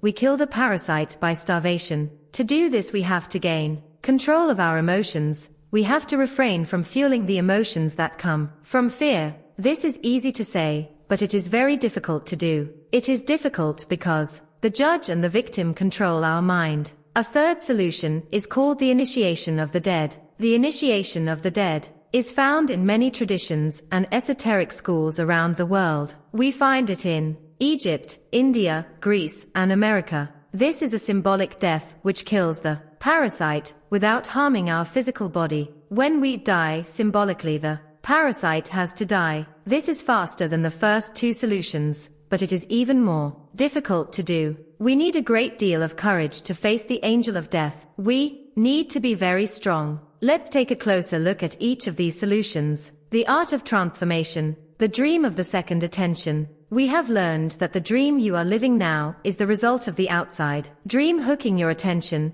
and feeding you all of your beliefs. The process of domestication can be called the dream of the first attention because it was how your attention was used for the first time to create the first dream of your life. One way to change your beliefs is to focus your attention on all those agreements and beliefs and change the agreements with yourself. In doing this, you are using your attention for the second time, thus creating the dream of the second attention or the new dream. The difference is that you are no longer innocent. When you were a child, this was not true. You didn't have a choice, but you are no longer a child. Now it's up to you to choose what to believe and what not to believe. You can choose to believe in anything, and that includes believing in yourself. The first step is to become aware of the fog that is in your mind. You must become aware that you are dreaming all the time. Only with awareness do you have the possibility of transforming your dream. If you have the awareness that the whole drama of your life is the result of what you believe, and what you believe is not real, then you can begin to change it. However, to really change your beliefs, you need to focus your attention on what it is that you want to change. You have to know which agreements you want to change before you can change them. So the next step is to develop awareness of all the self-limiting, fear-based beliefs that make you unhappy. You take an inventory of all that you believe, or your agreements, and through this process you begin the transformation. The Toltecs called this the art of transformation, and it's a whole mastery. You achieve the mastery of transformation by changing the fear-based agreements that make you suffer, and reprogramming your own mind in your own way. One of the ways to do this is to explore and adopt alternative beliefs such as the 4 agreements. The decision to adopt the 4 agreements is a declaration of war to regain your freedom from the parasite. The 4 agreements offer the possibility of ending the emotional pain, which can open the door for you to enjoy your life and begin a new dream. It's up to you to explore the possibilities of your dream. If you are interested, the 4 agreements were created to assist you in the art of transformation, to help you break the limiting agreements, gain more personal power, and become stronger. The stronger you get, the more agreements you can break until the moment comes when you make it to the core of all of those agreements. Going to the core of those agreements is what I call going into the desert. When you go into the desert, you meet your demons face to face. After coming out of the desert, all those demons become angels. Practicing the 4 new agreements is a big act of power. Breaking the spell of black magic in your mind requires great personal power. Every time you break an agreement, you gain extra power. You start by breaking agreements that are very small and require less power. As those smaller agreements are broken, your personal power will increase until you reach a point when you can finally face the big demons in your mind. For example, the little girl who was told not to sing is now 20 years old, and she still does not sing. One way she can overcome the belief that her voice is ugly is to say, okay, I will try to sing, even if I do sing badly. Then she can pretend that someone is clapping and telling her, oh, that was beautiful. This may break the agreement a tiny bit, but it will still be there. However, now she has a little more power and courage to try again and again until finally she breaks the agreement. That's one way out of the dream of hell. But for every agreement you break that makes you suffer, you will need to replace it with a new agreement that makes you happy. This will keep the old agreement from coming back. If you occupy the same space with a new agreement, then the old agreement is gone forever, and in its place is the new agreement. There are many strong beliefs in the mind that can make this process look hopeless. This is why you need to go step by step and be patient with yourself, because this is a slow process. The way you are living now is the result of many years of domestication. You cannot expect to break the domestication in one day. Breaking agreements is very difficult because we put the power of the word, which is the power of our will, into every agreement we have made. We need the same amount of power to change an agreement. We cannot change an agreement with less power than we used to make the agreement, and almost all our personal power is invested in keeping the agreements we have with ourselves. That's because our agreements are actually like a strong addiction. We are addicted to being the way we are. We are addicted to anger, jealousy, and self-pity. We are addicted to the beliefs that tell us, I'm not good enough, I'm not intelligent enough, why even try? Other people will do it, because they are better than me. All of these old agreements, which rule our dream of life, are the result of repeating them over and over again. Therefore, to adopt the 4 agreements, you need to put repetition in action. Practicing the new agreements in your life is how your best becomes better. Repetition makes the master, the discipline of the warrior, controlling your own behavior. Imagine that you awake early one morning overflowing with enthusiasm for the day. You feel good, you are happy, and have plenty of energy to face the day. Then at breakfast, you have a big fight with your spouse, and a flood of emotion comes out. You get mad, and in the emotion of anger you spend a lot of personal power. After the fight, you feel drained, and you just want to go and cry. In fact, you feel so tired that you go to your room, collapse, and try to recover. You spend the day wrapped up in your emotions. You have no energy to keep going, and you just want to walk away from everything. Every day we awake with a certain amount of mental, emotional, and physical energy that we spend throughout the day. If we allow our emotions to deplete our energy, we have no energy to change our lives or to give to others. The way you see the world will depend upon the emotions you are feeling. When you are angry, everything around you is wrong, nothing is right. You blame everything, including the weather. Whether it's raining or the sun is shining, nothing pleases you. When you are sad, everything around you is sad and makes you cry. You see the trees and you feel sad. You see the rain and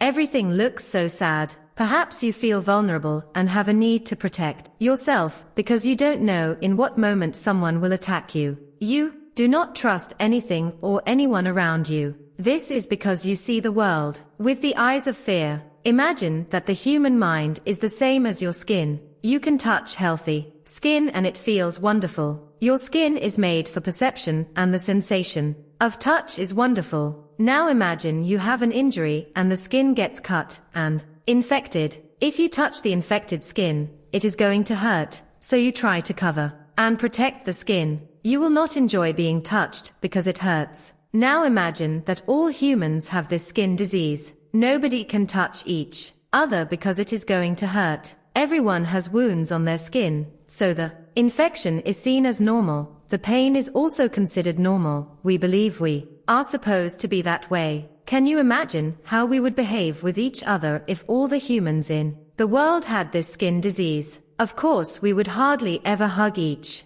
other because it would be too painful. So we would need to create a lot of distance between us. The human mind is exactly like this description of infected skin. Every human has an emotional body completely covered with infected wounds. Each wound is infected with emotional poison, the poison of all the emotions that makes us suffer, such as hate, anger, envy, and sadness. An action of injustice opens a wound in the mind, and we react with emotional poison because of the concepts and beliefs we have about injustice and what is fair. The mind is so wounded and full of poison by the process of domestication that everyone describes the wounded mind as normal. This is considered normal, but I can tell you it is not normal. We have a dysfunctional dream of the planet, and humans are mentally sick with a disease called fear. The symptoms of the disease are all the emotions that make humans suffer: anger, hate, sadness, envy, and betrayal.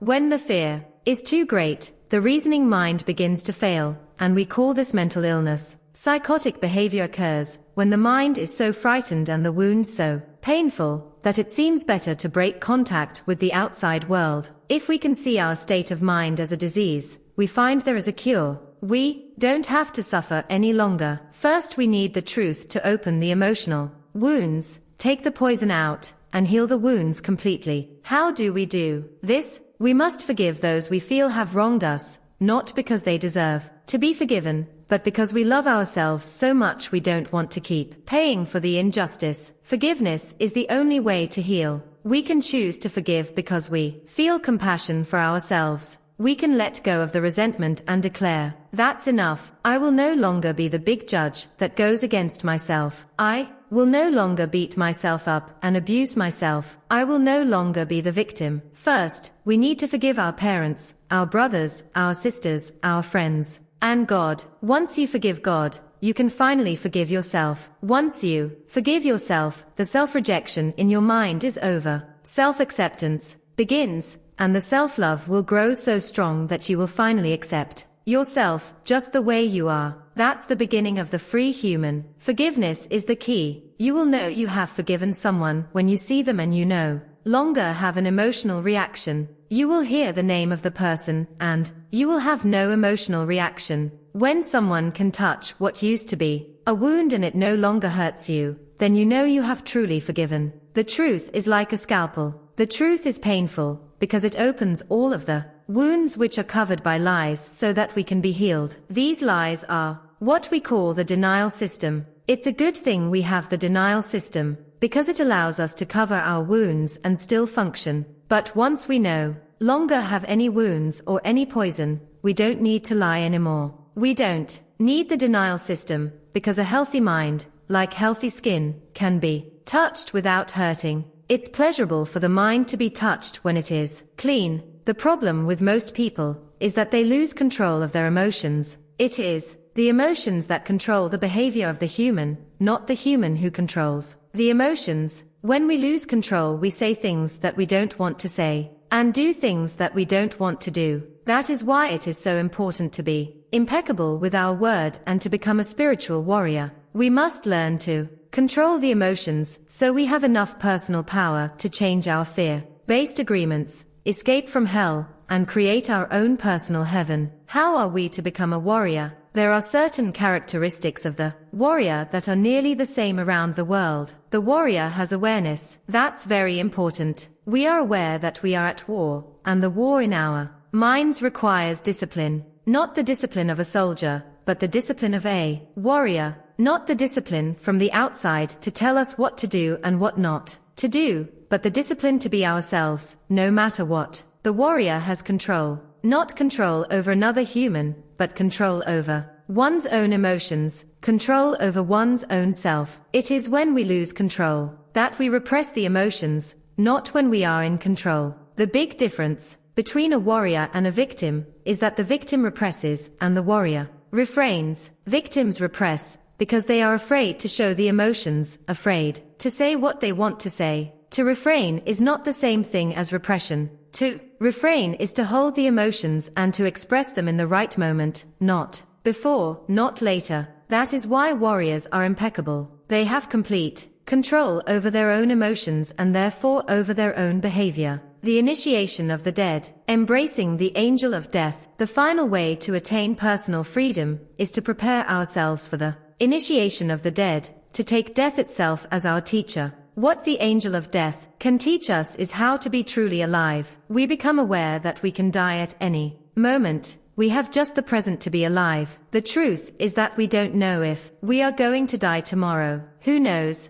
We have the idea that we have many years in the future. But do we? If we go to the hospital and the doctor tells us that we have 1 week to live, what are we going to do? As we have said before, we have two choices. One is to suffer because we are going to die, and to tell everyone, poor me, I am going to die, and really create a huge drama. The other choice is to use every moment to be happy, to do what we really enjoy doing. If we only have 1 week to live, let's enjoy life, let's be alive. We can say, I'm going to be myself. No longer am I going to run my life trying to please other people. No longer am I going to be afraid of what they think about me. What do I care what others think? If I am going to die in 1 week, I'm going to be myself. The angel of death can teach us to live every day as if it is the last day of our lives, as if there may be no tomorrow. We can begin each day by saying, I am awake, I see the sun.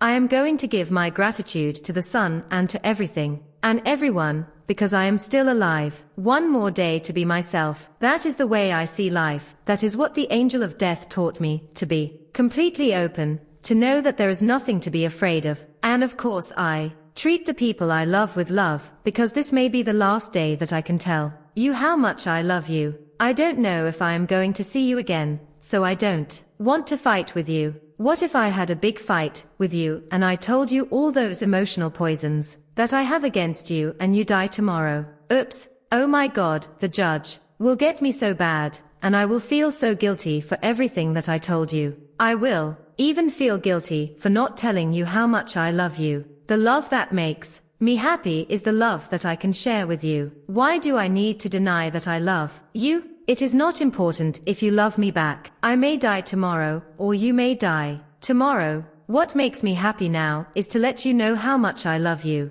You can live your life this way. By doing so, you prepare yourself for the initiation of death. What is going to happen in the initiation of death is that the old dream that you have in your mind is going to die forever. Yes, you are going to have memories of the parasite, of the judge, the victim, and what you used to believe, but the parasite will be dead. That is what is going to die in the initiation of death, the parasite. It is not easy to go for the initiation of death, because the judge and the victim will fight with everything they have. They don't want to die, and we feel we are the ones who are going to die, and we are afraid of this death. When we live in the dream of the planet, it is as if we are dead. Whoever survives the initiation of the dead receives the most wonderful gift, the resurrection. To receive the resurrection is to arise from the dead, to be alive, to be ourselves again. The resurrection is to be like a child, to be wild and free, but with a difference. The difference is that we have freedom with wisdom instead of innocence. We are able to break our domestication, become free again, and heal our mind. We surrender to the angel of death, knowing that the parasite will die and we will still be alive, with a healthy mind and perfect reason. Then we are free to use our own mind and run our own life. That is what, in the Toltec way, the angel of death teaches us. The angel of death comes to us and says, you see, everything that exists here is mine.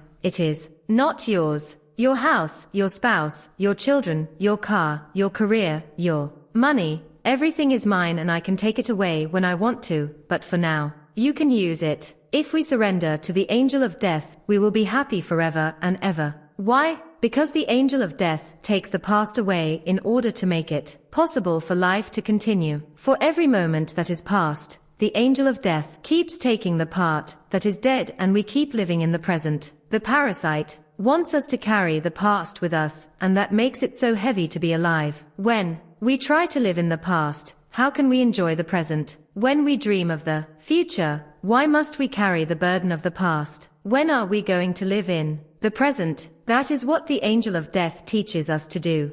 Chapter 7. The New Dream. Heaven on Earth. I want you to forget everything you have learned in your whole life. This is the beginning of a new understanding, a new dream. The dream you are living is your creation. It is your perception of reality that you can change at any time. You have the power to create hell, and you have the power to create heaven. Why not dream a different dream? Why not use your mind, your imagination, and your emotions to dream heaven? Just use your imagination, and a tremendous thing will happen. Imagine that you have the ability to see the world with different eyes, whenever you choose. Each time you open your eyes, you see the world around you in a different way. Close your eyes now, and then open them and look outside. What you will see is love coming out of the trees, love coming out of the sky, love coming out of the light. You will perceive love from everything around you. This is the state of bliss. You perceive love directly from everything, including yourself and other humans,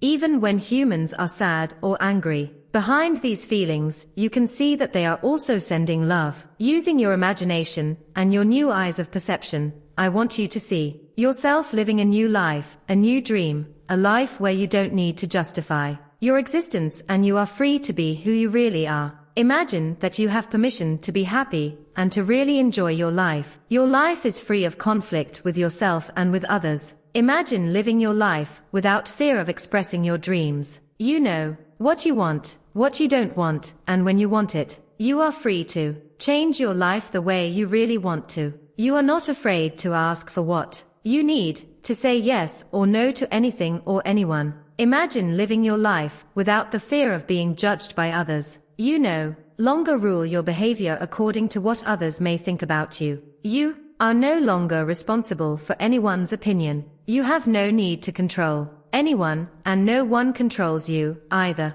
Imagine living your life without judging others. You can easily forgive others and let go of any judgments that you have. You don't have the need to be right, and you don't need to make anyone else wrong. You respect yourself and everyone else, and they respect you in return. Imagine living without the fear of loving and not being loved. You are no longer afraid to be rejected, and you don't have the need to be accepted. You can say I love you with no shame or justification. You can walk in the world with your heart completely open and not be afraid to be hurt. Imagine living your life without being afraid to take a risk and to explore life. You are not afraid to lose anything. You are not afraid to be alive in the world, and you are not afraid to die. Imagine that you love yourself just the way you are. You love your body just the way it is, and you love your emotions just the way they are. You know that you are perfect just as you are. The reason I ask you to imagine these things is because they are all entirely possible. You can live in the state of grace, the state of bliss, the dream of heaven,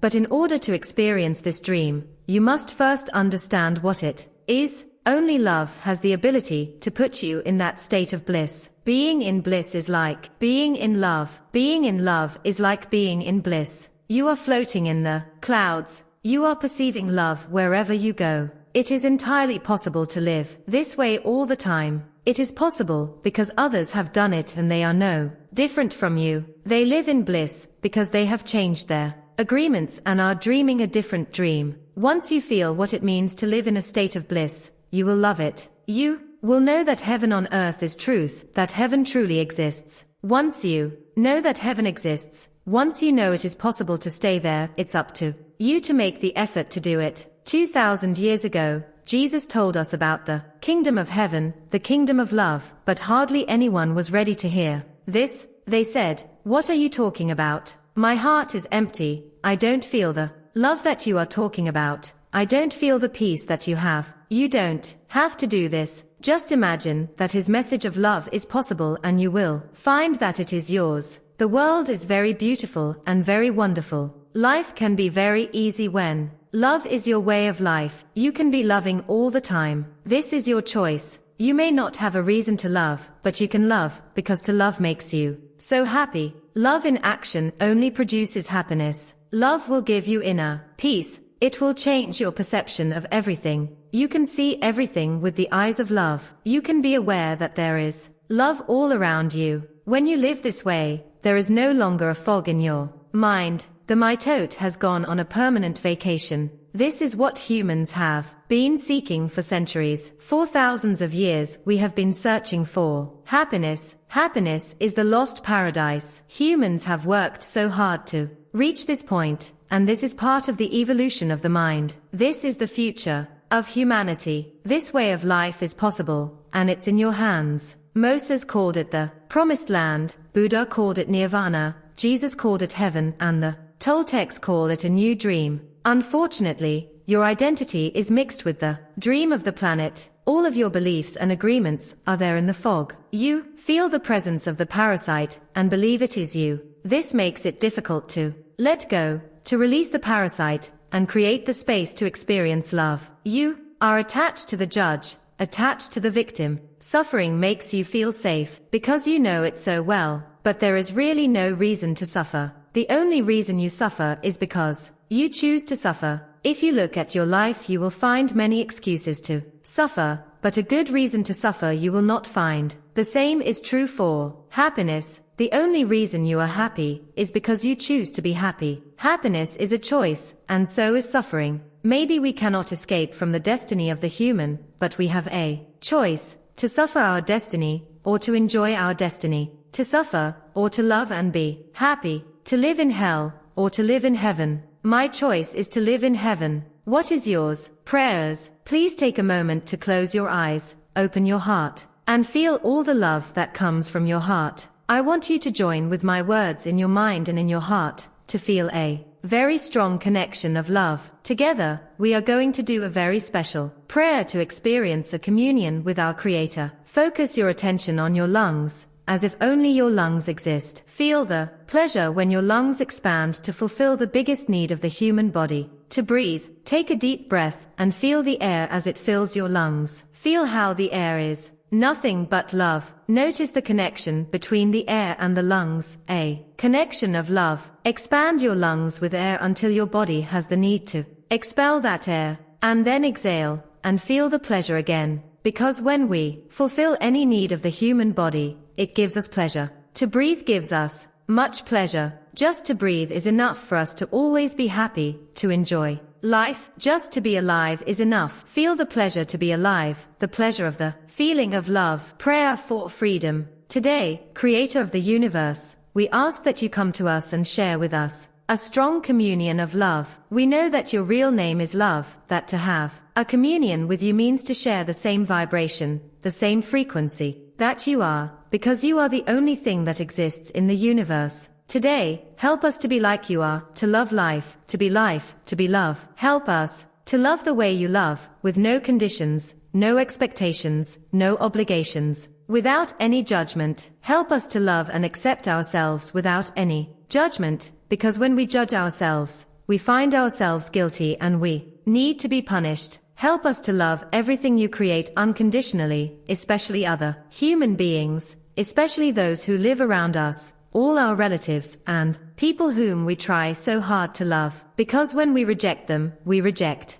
ourselves, and when we reject ourselves, we reject you. Help us to love others just the way they are with no conditions. Help us to accept them the way they are, without judgment, because if we judge them, we find them guilty, we blame them, and we have the need to punish them. Today, clean our hearts of any emotional poison that we have, free our minds from any judgment, so that we can live in complete peace and complete love. Today is a very special day. Today we open our hearts to love again so that we can tell each other, I love you, without any fear, and really mean it. Today, we offer ourselves to you. Come to us, use our voices, use our eyes, use our hands, and use our hearts to share ourselves in a communion of love with everyone. Today, Creator, help us to be just like you are. Thank you for everything that we receive this day, especially for the freedom to be who we really are. Amen. Prayer for love. We are going to share a beautiful dream together, a dream that you will love to have all of the time. In this dream you are in the middle of a beautiful, warm sunny day. You hear the birds, the wind, and a little river. You walk toward the river. At the edge of the river is an old man in meditation, and you see that out of his head comes a beautiful light of different colors. You try not to bother him, but he notices your presence and opens his eyes. He has the kind of eyes that are full of love and a big smile. You ask him how he is able to radiate all that beautiful light. You ask him if he can teach you to do what he is doing. He replies that many years ago he asked the same question of his teacher. The old man begins to tell you his story. my teacher opened his chest and took out his heart, and he took a beautiful flame from his heart. Then he opened my chest, opened my heart, and he put that little flame inside it. He put my heart back in my chest, and as soon as my heart was inside me, I felt intense love. Because the flame he put in my heart was his own love. That flame grew in my heart and became a big, big fire, a fire that doesn't burn, but purifies everything that it touches. And that fire touched each one of the cells of my body, and the cells of my body loved me back. I became one with my body, but my love grew even more. That fire touched every emotion of my mind, and all the emotions transformed into a strong and intense love. And I loved myself completely and unconditionally, but the fire kept burning and I had the need to share my love. I decided to put a little piece of my love in every tree, and the trees loved me back, and I became one with the trees, but my love did not stop, it grew more. I put a piece of love in every flower, in the grass, in the earth, and they loved me back, and we became one. And my love grew more and more to love every animal in the world. They responded to my love and they loved me back, and we became one. But my love kept growing and growing. I put a piece of my love in every crystal, in every stone in the ground, in the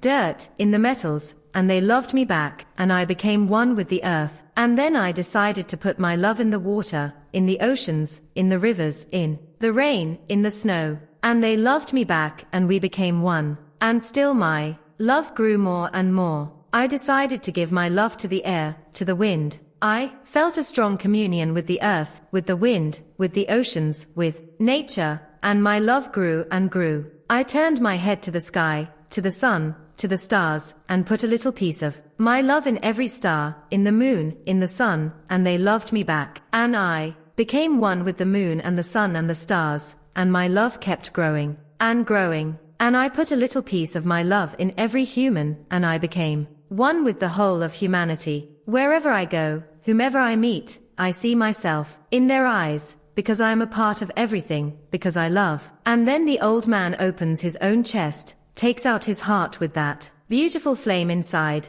and he puts that flame in your heart. And now that love is growing inside of you. Now you are one with the wind, with the water, with the stars, with all of nature, with all animals, and with all humans. You feel the heat and the light emanating from the flame in your heart. Out of your head shines a beautiful light of different colors. You are radiant with the glow of love, and you pray, "Thank you, Creator of the universe, for the gift of life you have given me. Thank you for giving me everything that I have ever truly needed. Thank you for the opportunity to experience this beautiful body and this wonderful mind. Thank you for living inside me with all your love, with your pure and boundless spirit, with your warm and radiant light. Thank you for using my words, for using my eyes, for using my heart to share your love wherever I go. I love you just the way you are, and because I am your creation, I love myself just the way I am. Help me to keep the love and the peace in my heart, and to make that love a new way of life that I may live in. Love the rest of my life. Amen.